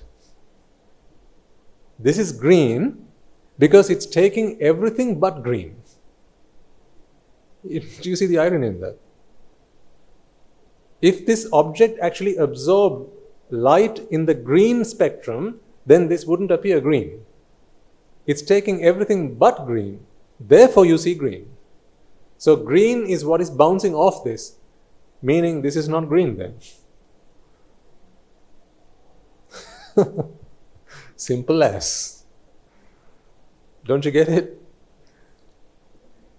If this were green, then you wouldn't see this as green. Everything but green is being absorbed by this object, but the green light is bouncing off this. Yeah? So it's a bit like, say you had a bunch of colored balls. You had, say, green balls and red balls and blue balls. Okay? You throw all those balls at me. When you throw those balls at me, I only like the green balls. Sorry, I like the red balls and the blue balls, but I don't like green balls. Okay? So let's say from that side, they're throwing balls at me, and my job is to throw them back at you. Make sense? So the gentleman over there, he's throwing green balls, blue balls, and red balls at me. I like green balls and blue balls. So what do? I keep them and I throw the green balls back at you. I keep the blue and the red and I throw green at you. Now, what does that tell you about me? From your perspective, it seems like I have lots of green balls and I like green and I am green. From your perspective, it looks like I am a source of green, doesn't it? It seems like I have lots of green and I'm giving you green because I am green. But actually, it's the contrary that is true. I actually like blue and red. I don't like green. That's why I'm throwing all the green balls back at you. So I'm anything but green, aren't I? That's why you see this as green. Okay? Right. Now, although we talk about this being green, actually, ladies and gentlemen, this is not green. This has the ability to bounce certain frequencies of energy and absorb others. The frequencies of energy that bounce off this object, when they fall on your eye, now you remember from the colors of the rainbow, what the colors of the spectrum are. Let's start with red. Call them out if you remember. Orange. Green. No, yellow, isn't it? Yellow.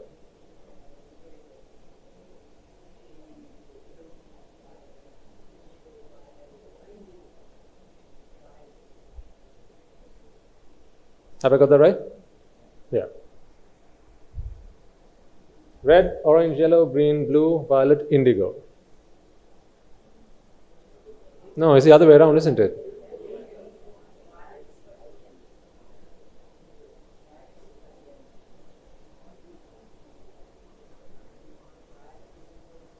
Yes.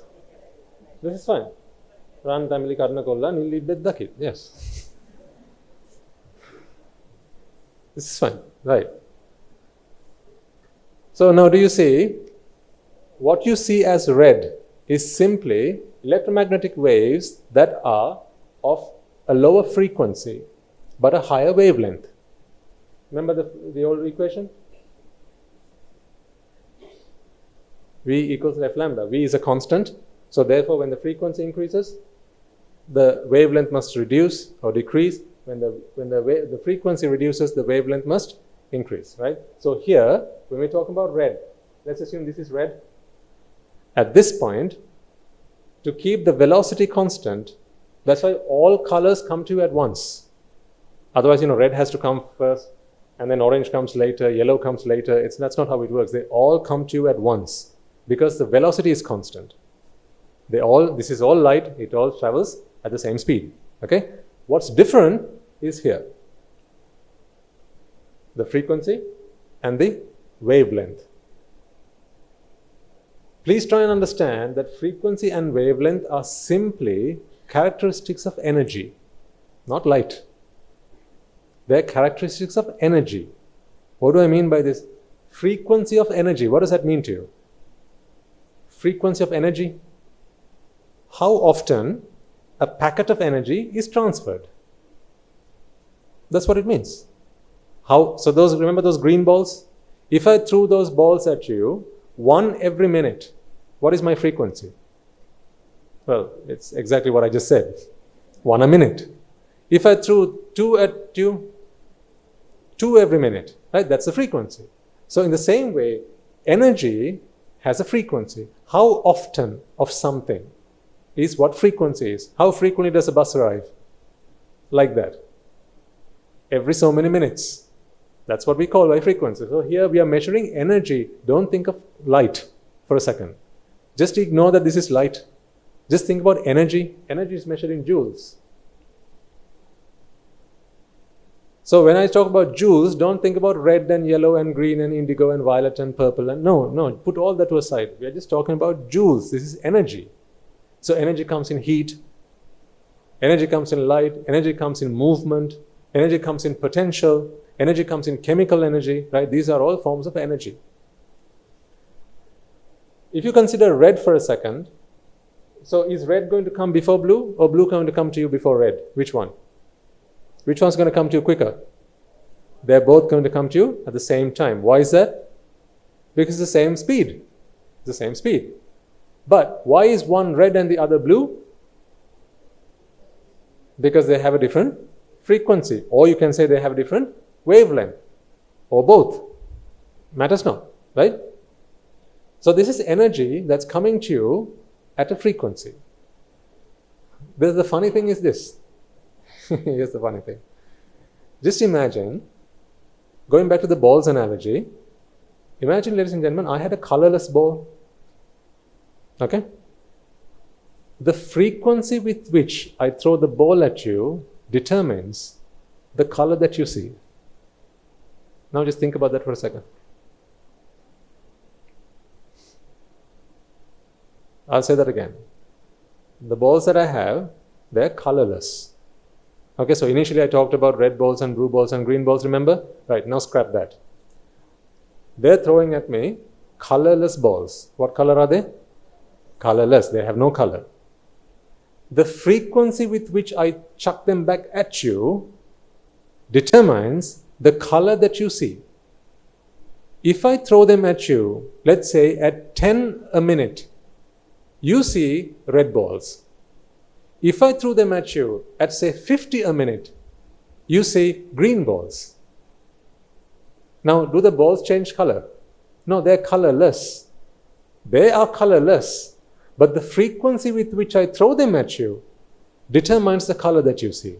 It's not in the object. This is the point I'm trying to make to you here. You're simply seeing energy of different frequencies. Energy comes in packets.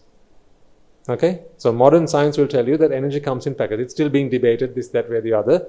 For us, we just use something that we can work with. Energy comes in packets, and they're called photons. So light energy, they come in packets, and they're called photons. So you can think of photons as a packet of energy. Do you need a chair while you wait?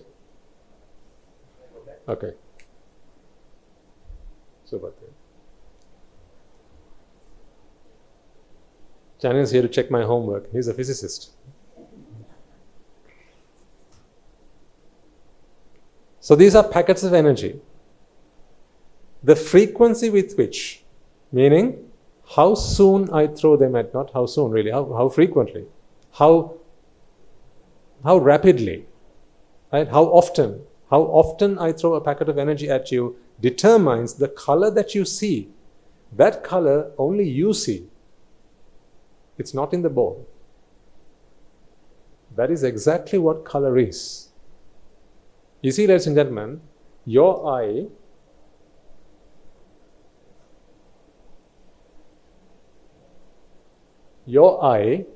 picks up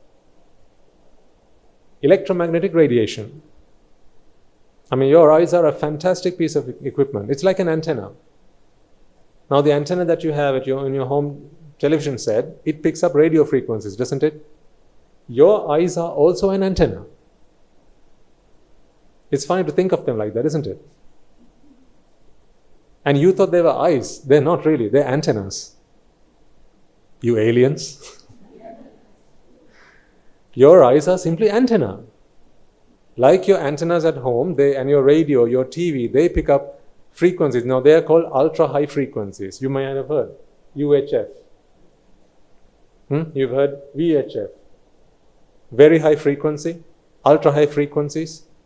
Right? These are the frequencies that are used to transfer radio waves, TV signals, and so on.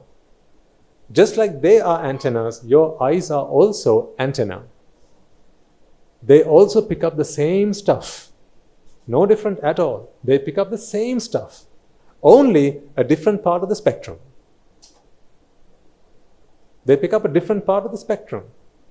Now, next day I'll put on screen for you the entire spectrum And then you'll be able to see there's the visual spectrum, and then if you go further to the right, you have the gamma, alpha, and so on. They have more penetrating power. Because they have a longer wavelength, they can go through things. That's why light cannot come through a wall, but alpha, gamma particles, they can come through a wall. That's why when you take an X-ray, right, you have to have a lead shield. Right? Any other shield wouldn't work. But a cardboard is enough to stop light waves going through, because they have a shorter wavelength, but higher frequency. That's the way it works. That's why we have walls to, if the human eye were receptive to anything more than this frequency spectrum, then these walls wouldn't do. Your bedroom walls would have to be built out of lead.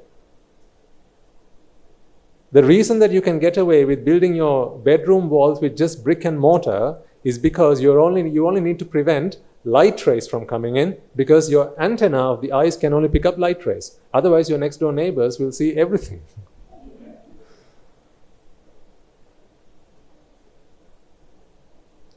Again, the point I'm trying to convince you here is, it's not color that you see. You're simply seeing radiation, vibrations of energy. Frequency of energy determines whether your antenna pick them up. So what I'm trying to say here is, if these frequencies, if the electromagnetic waves that come into contact with the back of your eye are too low, so it's like a wave that's, say, this is one wave, isn't it? This is a long wavelength, but a very, very low frequency. If it's too low a frequency, these antenna would not be receptive to them. It would not respond. The converse is also true. If they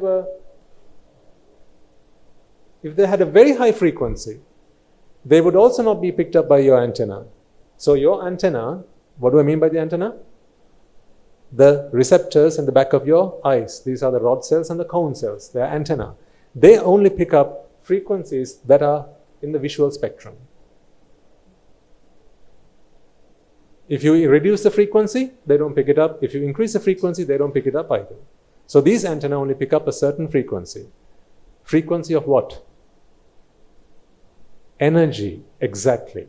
Not red, not green, not blue, not yellow. They're just frequencies of energy. This is just energy. Those balls, remember, when I throw the balls at you, the only reason that you see those balls as red is because I throw them at a certain rate. If I threw 50 balls per second, you see them as red. If I threw 100 balls at you per second, you see them as blue. If I threw 200 balls per second, then you'd see it as violet, and so on. Once I start throwing 500 balls at you, you don't see anything at all. Because now your antennae are not sensitive to that range. But there are animals who see that. There are animals who do. But our antennae are not receptive to that. Now, does that convince you that it's not color that we see? It's not color that goes through our eyes. They're just electromagnetic waves of a certain frequency. Okay? But our minds interpret these frequencies as color. So I want to show you now on screen a little animation which will hopefully convince you that the color that you see is actually not out there. Okay, so what you see on screen now, I don't know if it's bright enough. Can you manage? All right. There's a cross in the middle of the picture, and you can see some purple dots, right, around it. So, can you see anything other than a purple dot?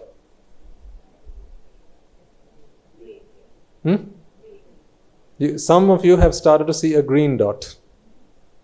But see if you can find that green dot anywhere. Where is that green dot? Try and locate it. Where is the green dot? It only appears when you start looking at the cross. If you focus on the cross, now you start to see a green dot. Now, once you start seeing the green dot, it's going to be somewhere in the circle, right? See if you can look at the green dot. Try and look at the green dot. Focus on the green dot. Where is it now? It's gone. Now it's gone. So you see a green dot. I'm asking you, show it to me. And it's not there.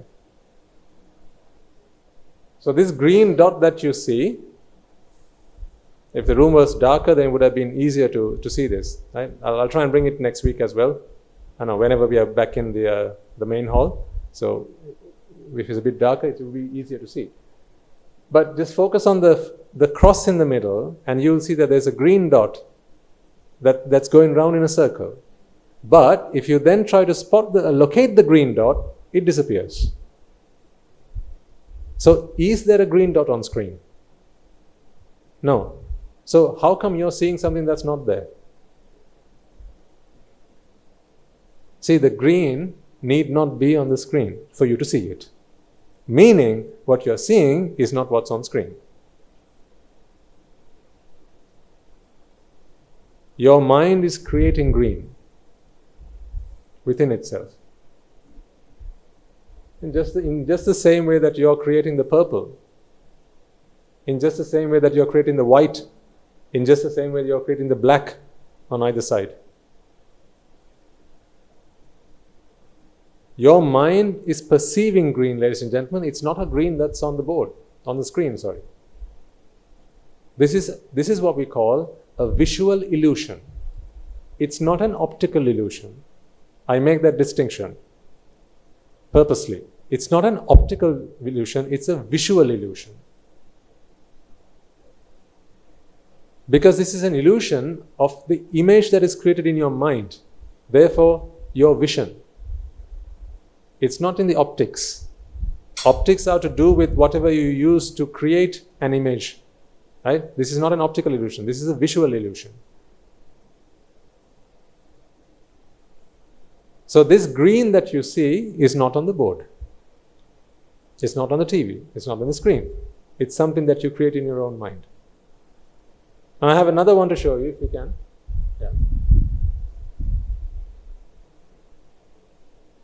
So I want you to do this. Follow my instructions to the letter, as you always do. Yeah?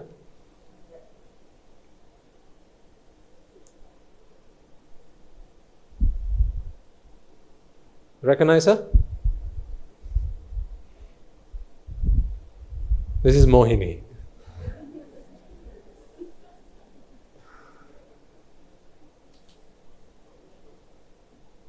Now, with the ambient light, I don't know how much this is going to work, but we'll try it nevertheless. It would have been better if the room was darker. But if this doesn't work right now, when you get back home, just Google Mohini, okay? Here's what I want you to do, right? So I'll give you the instructions and try and do as I say. I want you all to look at the nose of the lady, just the nose, and keep staring at it for a little while. Keep staring at the nose for a while. Don't look away. Just keep staring at it for a while. Now keep staring and listen to what I have to say. So don't look away. What I want you to do is, on the count of three,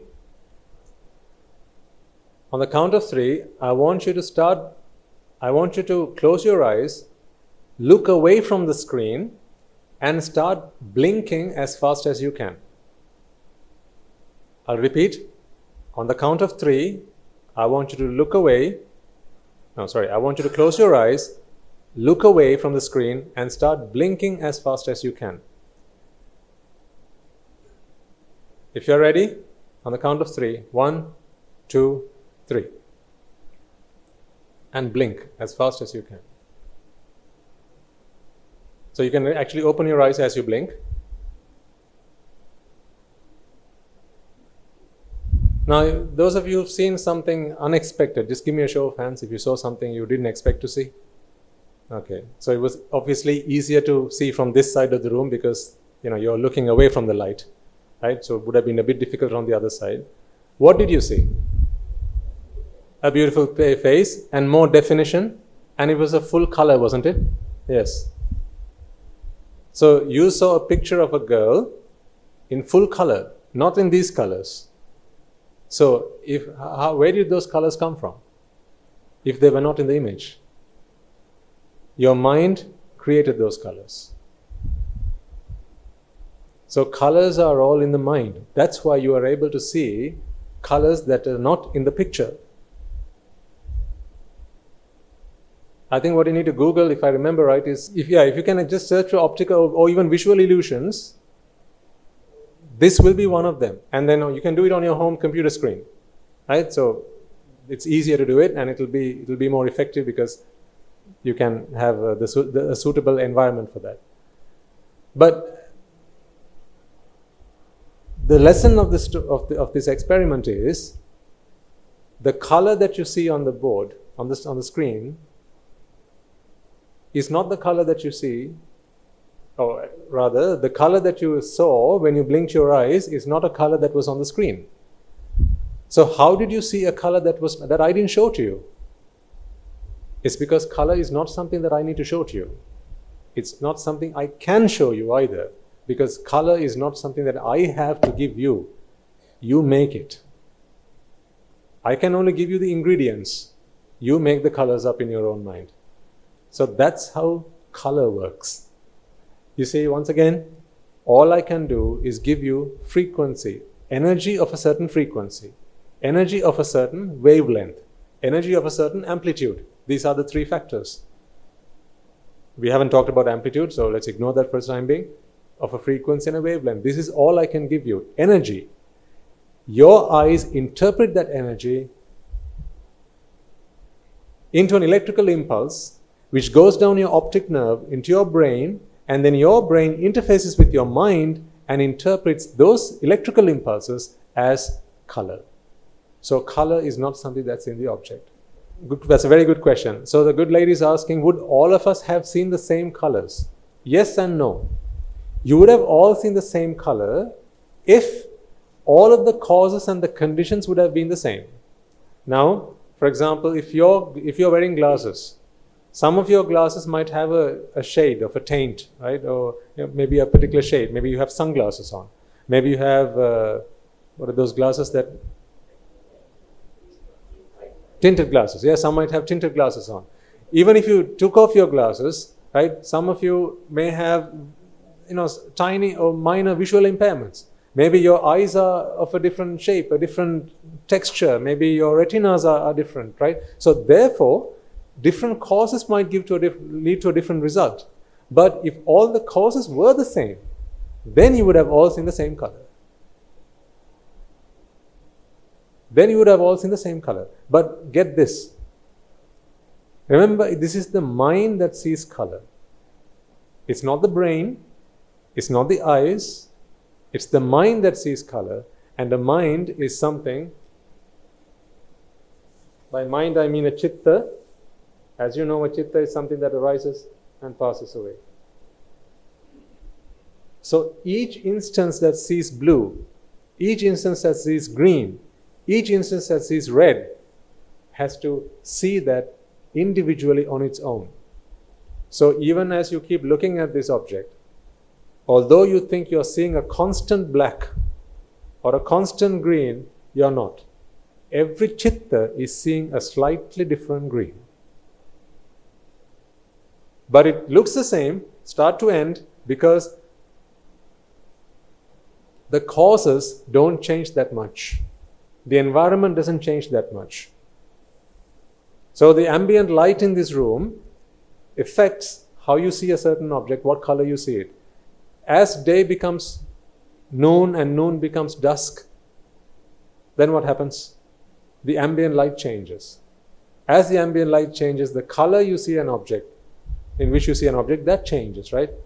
So as the environmental factors, the environmental conditions change, the color that you see changes. Because, ladies and gentlemen, your eyes, these antennae, they are simply receptive to the energy that comes from the outside. So at noon, there's a lot of energy.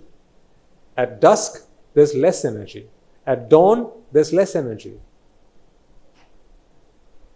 That's why the different lighting conditions give you a different color. Now, also think about when you heat something up. This is an example I used yesterday. When you heat something up, say an iron rod, and you hold it to a torch, and you heat it, initially it's going to start going red. Then it's going to go orange. If you keep heating it, it's going to start going blue. And if you switch off the torch, it's going to go dark again. What's going on here then? So where's the red? Where did the red come from? Did the torch give redness to the rod? Did it give orangeness? Did it give blueness? No. All that's going on is the torch is a source of energy. The torch is a source of energy. Question, madam? Yes. Yes. Yeah. Yes. Absolutely, yeah. So the evening sky and the colors that you see, right, because there are various particles in the air, right, and then when sunlight falls on that, different frequencies of sunlight, as they fall on the particles that's in the air, it bounces off those particles and they come to your eye. Remember, your eyes are antenna, so they just pick up energy waves, and depending on which frequency of energy wave it picks up, you interpret it as a different color. So as you heat something up, the example I was using earlier, as you heat something up and hold a torch to it, you're simply transferring energy. That's all. What is heat after all? Heat is just energy. You can think of heat as simply how rapidly something's bouncing up and down. Actually, heat energy is ultimately kinetic energy. So those who have done physics, you remember, heat energy is ultimately kinetic energy. What is kinetic energy? Energy to do with motion. So when you heat, why does something melt when you heat it?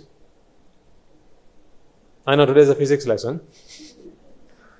But this is all to help you better understand that what you're attached to is not in the outside world. You create it in your mind.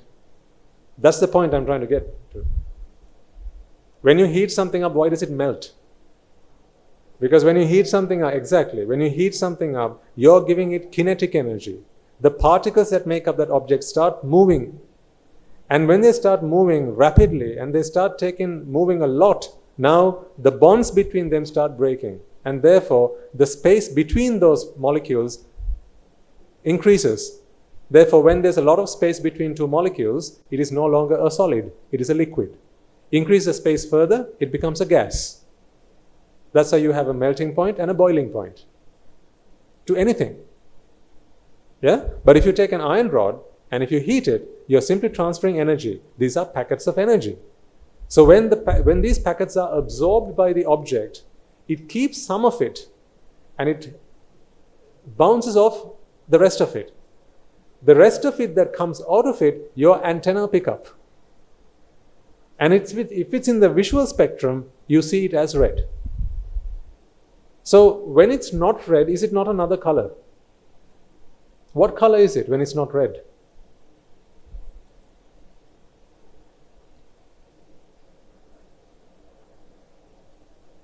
So we are heating an iron rod. We are holding it to a torch. Okay? So this is the flame.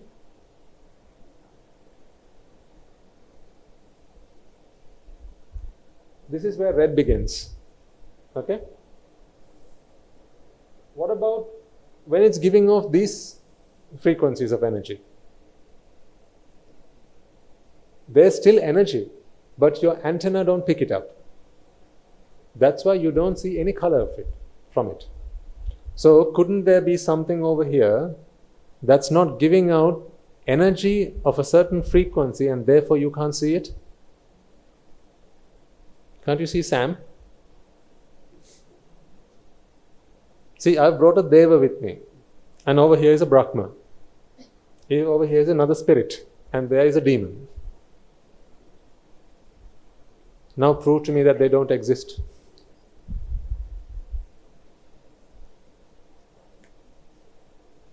Now how can you say that they don't exist just because we don't see them? We only see a tiny portion of the electromagnetic spectrum. A lot of it we don't see. When you hold your remote control to your TV screen at home, right? You press a button on it. It's actually transferring electromagnetic wave to your TV set, but you don't see it. But that doesn't mean it's not doing it.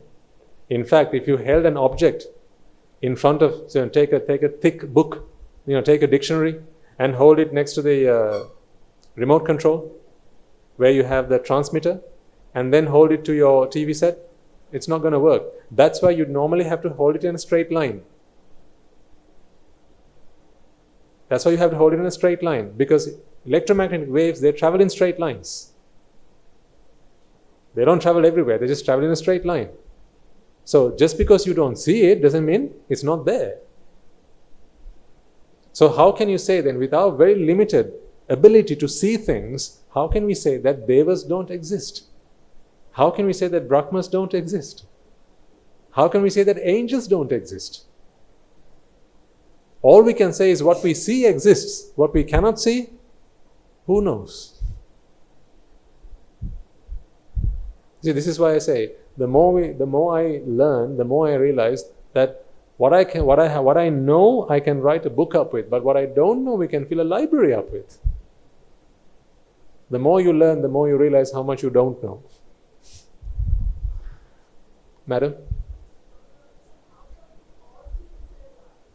All see the same color.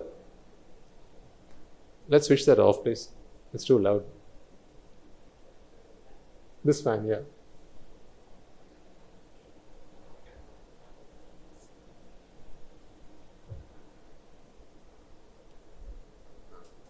So the lady is asking, how come we all see the same color?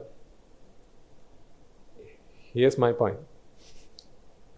How do you know you're all seeing the same color?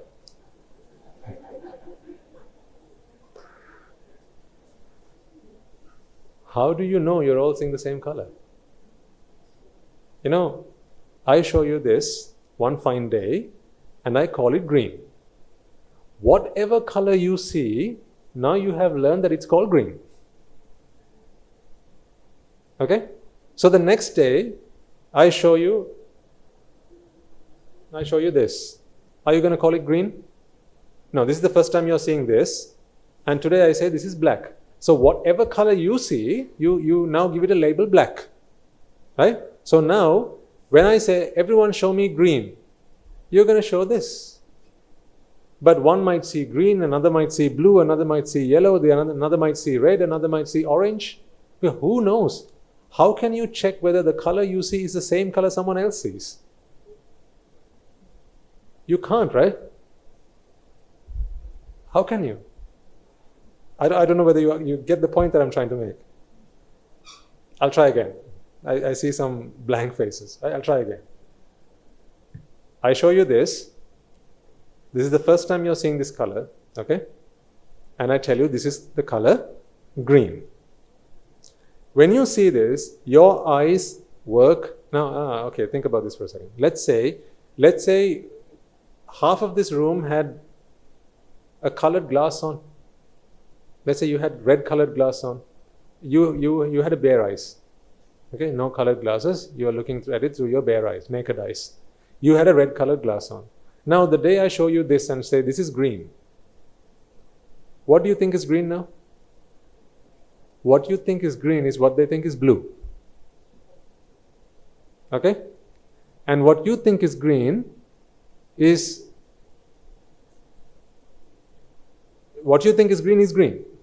Well, this is green for you, but because they've been wearing glasses, they wore glasses when we did this experiment, they think, let's assume that when you wear red glasses, you see green as blue. Now you see the color blue when I show you green on this side of the room. But this side of the room, you see this through your naked eyes, so therefore you pick this up as green. So next time I ask them to show me green, they're going to bring this. Of course they would bring this because they are always looking through their glasses. But what if they took off their glasses? And then I ask them to show me green. They're not going to show me this. Then they'll show you blue or some other color. Now, why do I say it this way?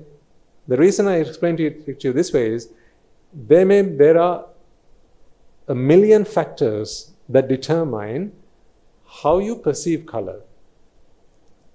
Okay? So therefore, it's impossible to say whether the color that you see is the same color that someone else sees. But if you're both pointing at the same thing, whatever you see, you will say, is that color? And the other person will also agree that it's the same color. Now, it matters not what you perceive. You've both come to a convention that this color is the color that you've come to agree with. So then it matters not what color it is that you see. Because as the conditions change and the causes change, the way you perceive color changes. I'll give you another analogy. Let's assume we all go to the zoo. Okay? We all go to the zoo. And in the zoo you have, so this is the first time we are going into a zoo.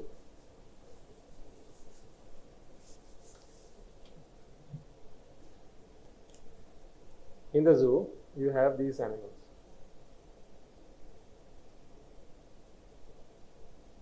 That looks like a brontosaurus.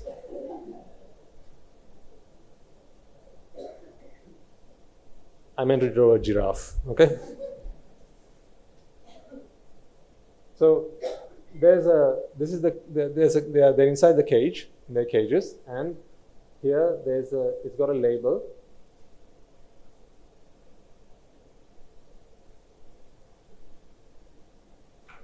Tiger. Okay, they're cleaning the giraffes' cages, so they've temporarily transferred the giraffes to the tigers' area. And then on the other side you have tigers.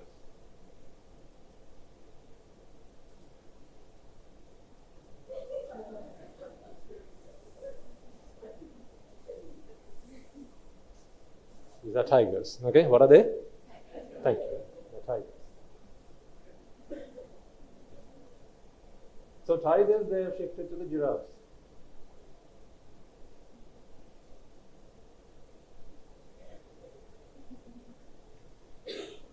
Right.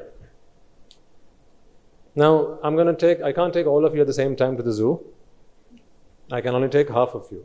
Okay, so we'll take this half of the room to the zoo. We go on a trip, and then there's no tour guide. You just have to walk, you read the boards, and then come to learn that it is what it is. So people on this side of the room, when we go to the zoo, you're going to keep walking down the zoo, and then you see, right, these things, they're called tigers. All right? You see these things, they're called giraffes. Okay? So now you come back, and the following day, we take you lot. This time round, they've put them into their respective cages. So today,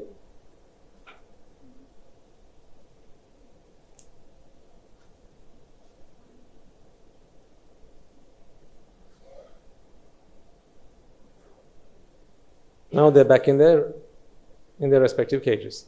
So when you lot go to the zoo, you see tigers and you see giraffes. Okay? Now, the two of you have to come together on some activity. And I ask you to draw a tiger. When I ask you to draw a tiger, what are you going to do? You are going to draw these things. They are going to draw giraffes. If I ask you to draw giraffes, then this lot are going to draw tigers, and you are going to draw giraffes. Okay? The problem here is, when we went to the zoo, the labels were different. They had the wrong label on. So, although you understood tigers to be these things, beasts on four legs, perpendicular to the surface, and these things as giraffes, this side of the room got it the other way around. This is where a confusion would be. This confusion you can resolve. Why can you resolve this confusion? You can resolve this confusion, ladies and gentlemen, because you can both see the same thing. You see? This confusion you can resolve. Because all you got to do is the two of you, one from this room, one from this side, if the two of you go to the zoo at the same time, now you can say, hang on a second, I thought these things were tigers or giraffes. No, they are giraffes, aren't they? They're tigers, aren't they? But I thought, you thought, he thought, she thought, and now you can put the right labels on and come to an agreement and a conclusion. Okay, we got it wrong, you were right. Now we understand that these are tigers and these are giraffes. This you can resolve because these are objects in the outside world. Get it? You can resolve this confusion because these are objects in the outside world. Color.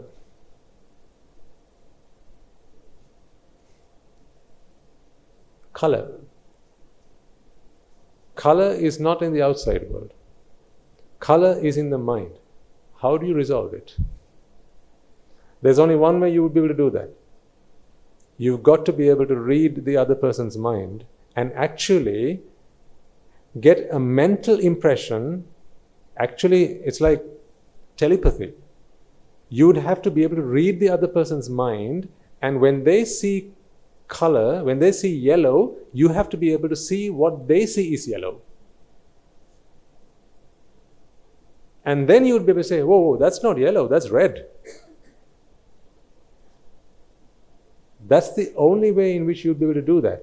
Because color, this is a further evidence that color is in the mind.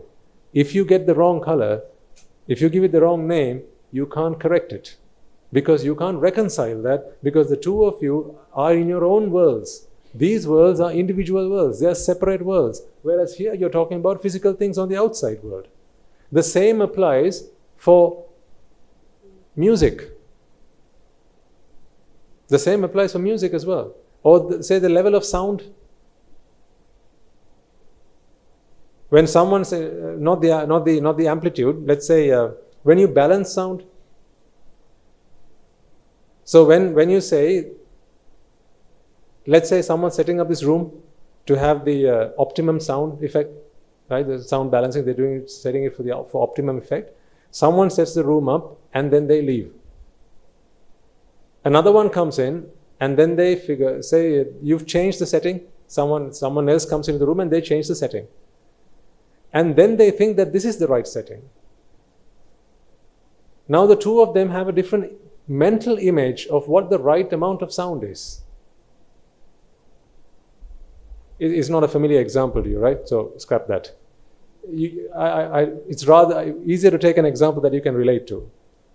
We go through this every day because we have to set up audio and have the monastery for various events. So if you have experience of this, you'll understand. So scrap that example. This would be a better example. You can understand this because all you have to do to clear this misunderstanding is for two of you to go to the zoo at the same time. But how can one of you step into this person's mind? How can you step into their mind and actually see, when you hold this, when I hold this, if you could see what they're seeing right now, then you would be able to say, that's not the same color that I am seeing. To answer the lady's question. If you could see what they are seeing right now, then you would be able to say, that's not what I'm seeing. I'm seeing a different color. I'm seeing a different shade of that color. If they could see what you're seeing, then they'd be able to say, that's not the same color that I see a different shade. But you can't come to that conclusion. You can't have that discussion because seeing is something that happens in the mind. And you can't share with the other person, what's in your mind. How can you? Madam?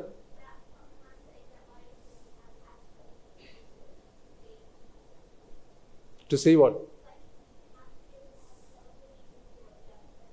Yeah, so telepathy is I have no personal experience of this, but it is said that telepathy is the ability to read another person's mind, or actually read something at a distance, meaning another mind. Okay? So those who have telepathic skills, I presume, are able to tell what the other person's thinking of. Meaning you can be sensitive to another person's thoughts. So by being sensitive, I mean you perceive exactly what they're perceiving. If you are able to perceive exactly what they're perceiving, then of course, that makes sense. See, in answer, one final answer to the good lady's question. It's a very good question, madam, and one I'm struggling to answer, meaning it's a very good question. Just take, I'll come back to you. Just take an emotion. That's a good example, I think.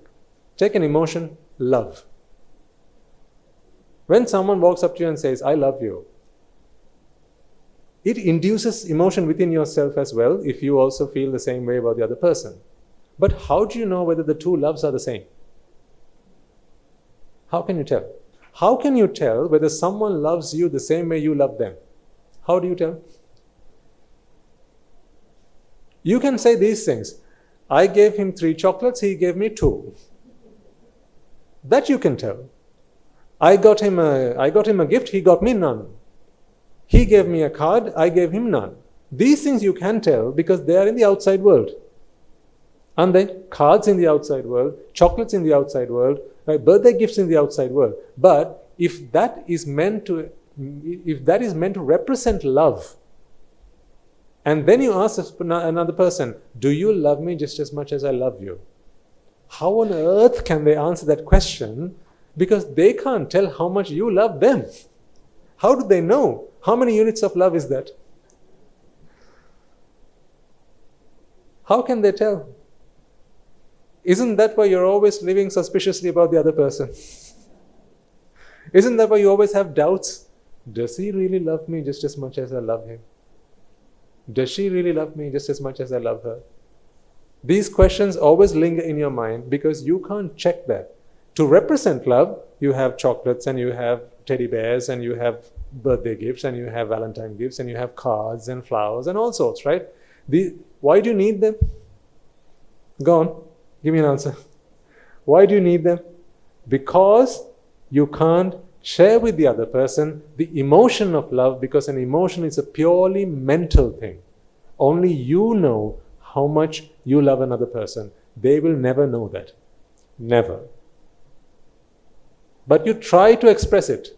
You try to express it by giving them gifts. You keep on giving them gifts in the hope that they might understand how much you love them.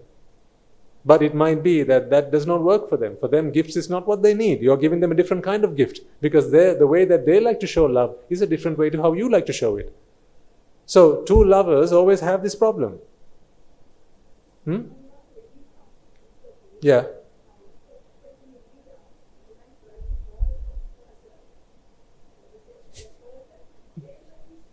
Yes. Yes.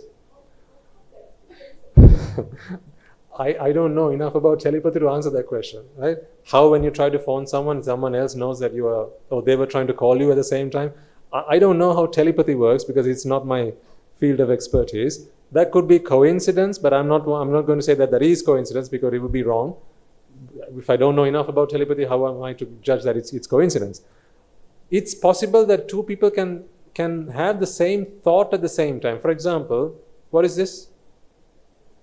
There you go. How come you all said that at the same time? It's because you all had the same thought at the same time. Meaning, same causes, same effect. That's the way I understand the world. If 2 of us feel the same way about something, it's not a miracle. It's the same causes. Cause and effect. I don't know enough to comment on that. Madam, you had a question at the back?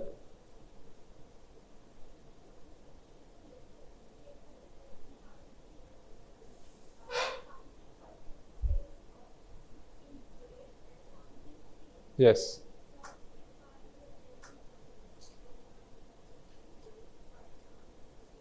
Brain what, sorry? Dominant, right.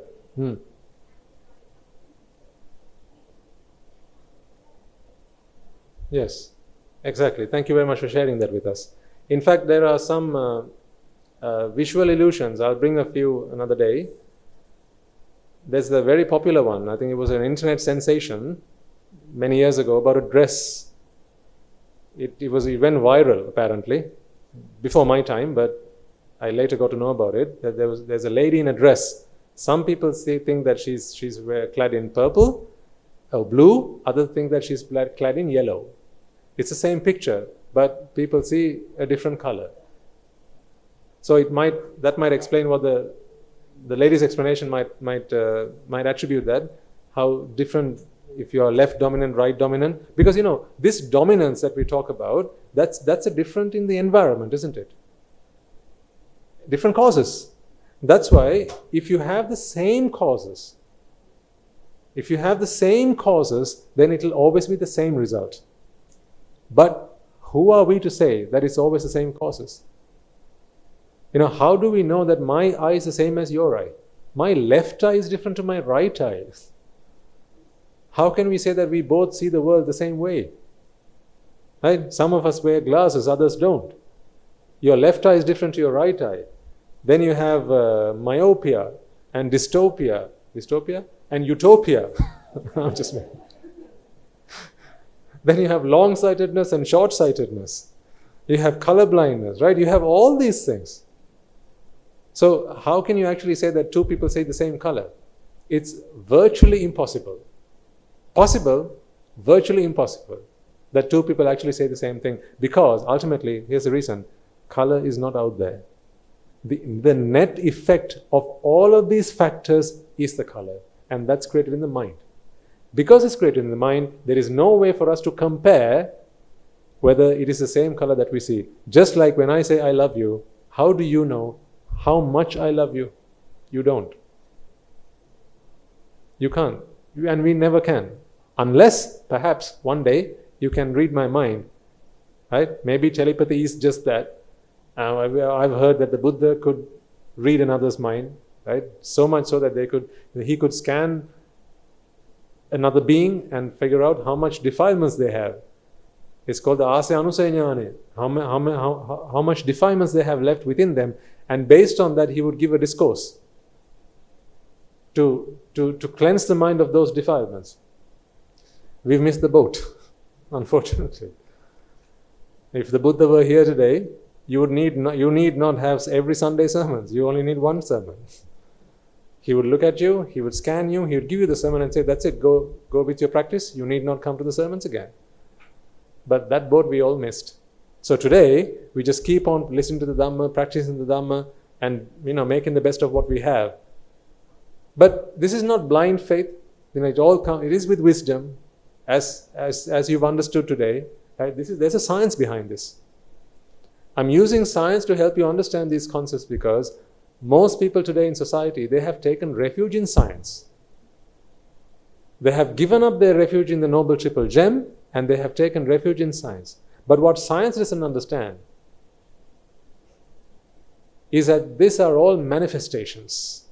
For that, you need the Buddha's teaching. Science talks about entities.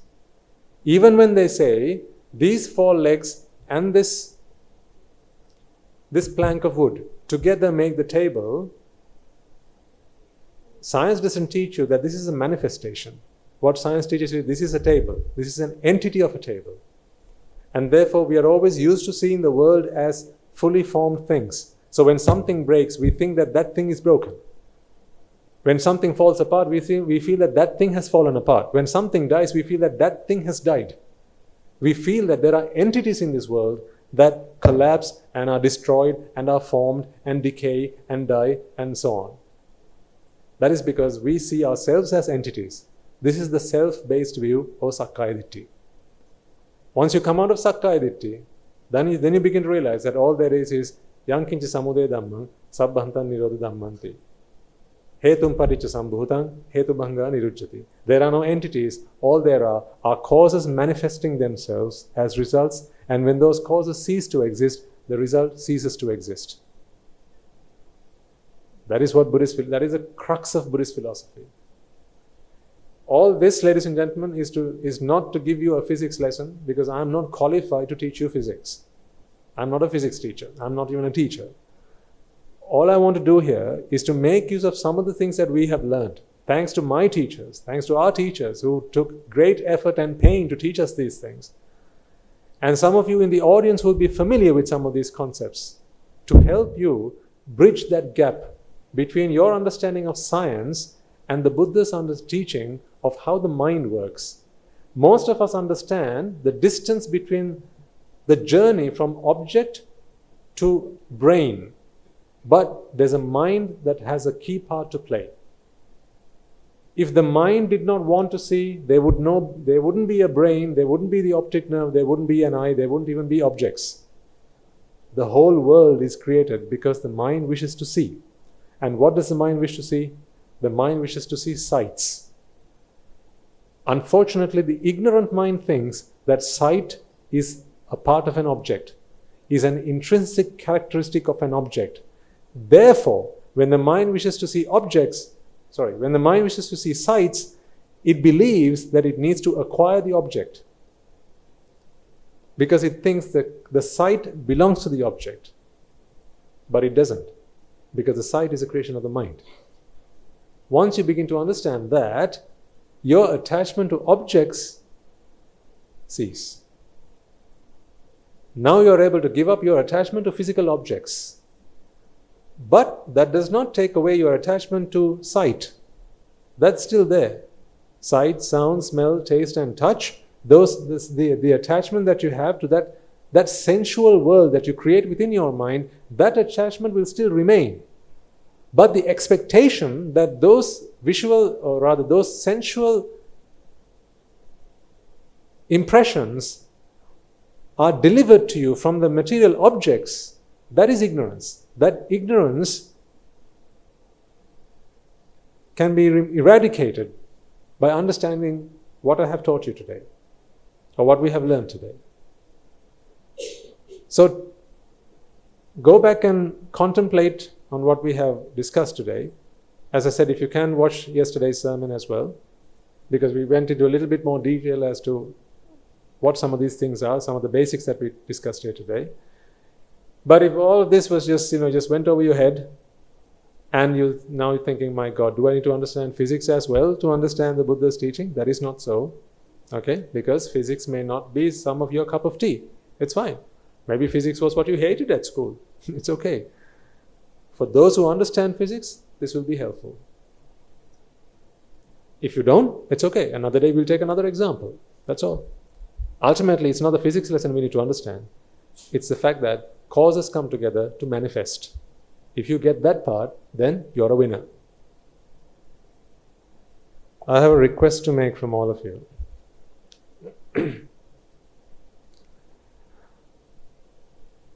Myself and all the members of the Mahasangha, we are making a huge investment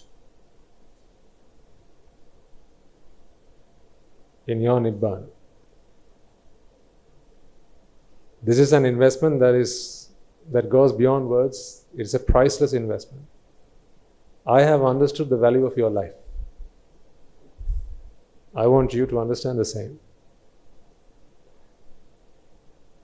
Don't take unnecessary risks with anything. If you were careful before you crossed the street, before you came across the Dhamma, be extra careful now. Because your life is a lot more valuable than it was. You see, today, I'm making an investment in you, each and every one of you individually. So I want my investments to yield results. That might sound selfish, but I'm selfish on your behalf. I want these investments to yield results. I was always a person like that. I wouldn't do things just for the sake of it. If it's not going to give me results, I would just let it go and mind my own business. I would not even invest 5 minutes in an individual if I felt that that person is not going to make use of it. Even the friends that I associated, I only kept close associations with friends who I knew I could make an investment in them and they could make an investment in me. Not monetary investment, something useful to come out of our being together. I feel now that about you. So when you cross the street, be extra careful. Don't get into fights with anyone. Don't get into arguments with anyone because it's not worth it. What if they stabs you? What if they hit you? What if they have a grudge against you and take it over you? Don't get into any of those things. Even for the purpose of entertainment. Right? If you want to go sightseeing, if you want to go and dip into the water, right? Don't take unnecessary risks. Sometimes, as young people, you might like to take a risk because, it's an adrenaline rush. I appeal to you to consider not doing so, because you don't have an entirety of samsara to do this. There's no guarantee that we'll come across the Buddha's teaching again. Now that you have it, protect it. Keep it safe. Don't take unnecessary risk with your life. Before you cross the street, check 10 times over. When you drive back home, ladies and gentlemen, please don't take unnecessary risks on the road. Always give way to the other person. Right? Because you don't know who the other person is. If they feel antagonized by the fact that you've just driven ahead of them, they might pull up in front of you, get out of their car, and then they might come and have a go at you. If one thing leads to the other, you don't know where these things can end. Because people are ruthless these days. They have no compassion, they have no kindness, because they have no dhamma. That's why. So don't go messing with people. Just let them have it their way.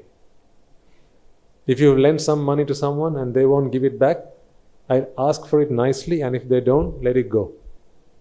I don't know whether you can do these things, but this is my advice to you. Because if you get them on the wrong side, right? You keep asking for the money and then they get angry, and the next day what they know is they come and torch your house while you're in there. Then I don't mind the house falling down, but if you die, that's a real shame. So keep yourself safe. Don't take any unnecessary risks. Stay healthy, live healthy, keep healthy, and look after yourselves. Because we are doing a project here. This project is a timely project. We call it a project because when your life ends, this ends. Yeah? So there's a start date whenever we started, and there's an end date whenever that end date is going to be. So please look after yourselves. I'm making a huge investment. The Mahasangha is making a huge investment on your behalf. I need you to take it seriously. Okay? Thank you for being a wonderful audience.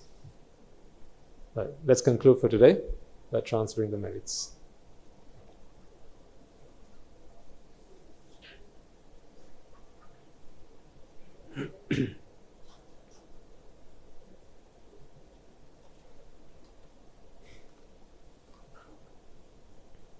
Okay, let us take a moment then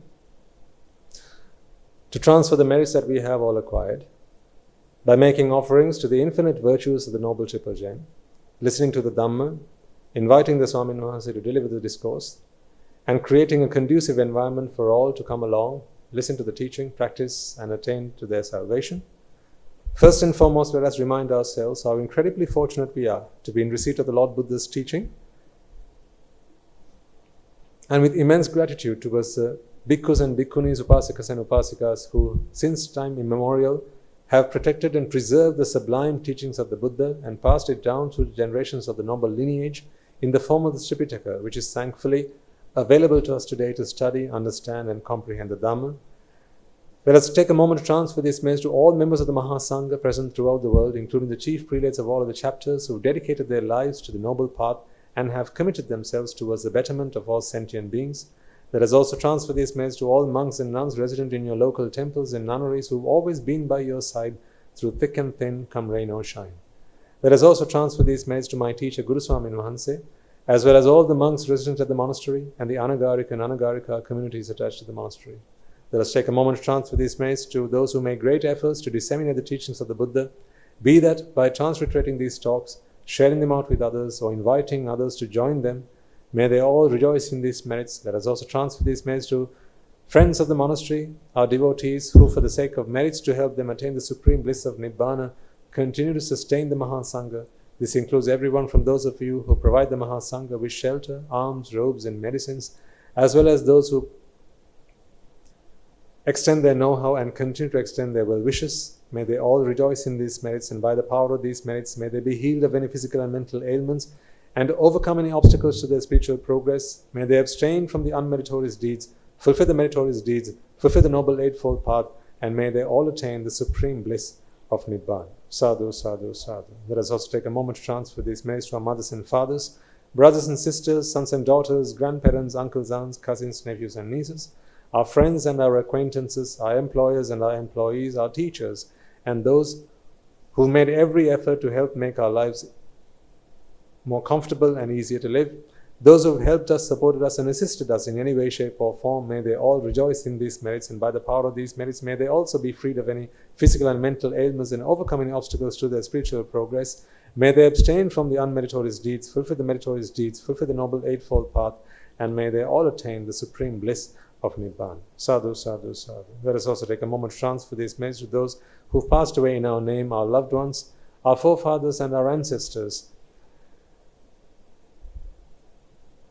Those whose blood, sweat, and tears have been shed to create a comfortable environment for us, and it is in their efforts today we are able to enjoy life and live it peacefully and harmoniously. May they all rejoice in these merits. Let us also transfer these merits to members of the armed forces as well as the police force who sacrifice their lives to protect the peace and harmony of our nation, as well as those who lost their lives in the wars, be they friend or foe.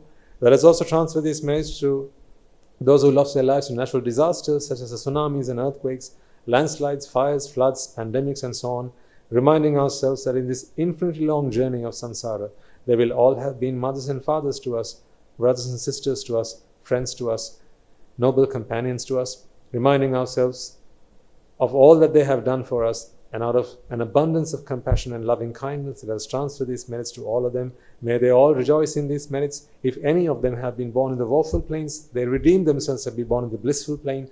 May by the power of these merits, they abstain from the unmeritorious deeds, fulfill the meritorious deeds, fulfill the noble eightfold path, and may they all attain the supreme bliss of Nibbāna. Sadhu, sadhu, sadhu. And finally, may by the power and blessings of all the merits that we have acquired today, we would witness the advent of many hundreds of thousands of arahants on this blessed land, and may you and I, and everyone who's helped make this program a success, become a Rahatan Vahanse or an Arahat Theranin Vahanse in this very life itself and in the era of the Gautama Supreme Buddha itself. Sadhu, sadhu, sadhu. May the blessings of the Noble Triple Gem be with you all. The members of the Mahasangha will now transfer their blessings to you.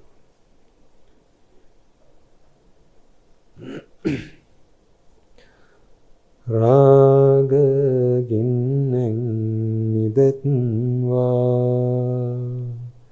dvesha ginnen nidetva,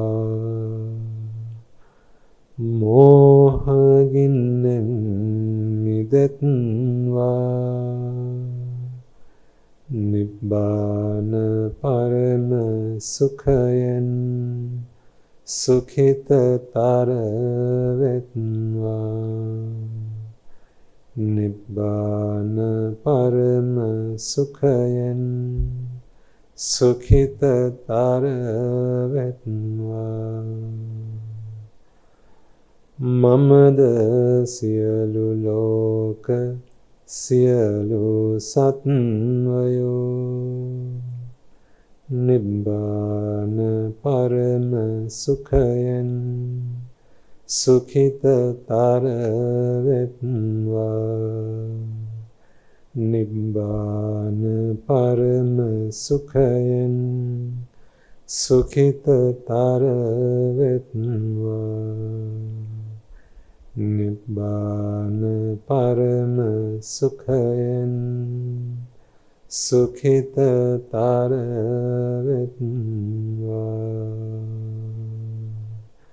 Rajagini niveva, deshagini niveva, mohagini niveva, nivan sapa labeva, nivan sapa labeva, nivan sapa labeva. තුන්රුවන්ගේ සුවිසි අනන්ත මහා ගුණ බැලෙන් සියලු ලෝක සියලු සත්වයෝම නිබ්බාන පරම සුඛයෙන් සුඛිතතර වෙත්වා. සාදු සාදු සාදු.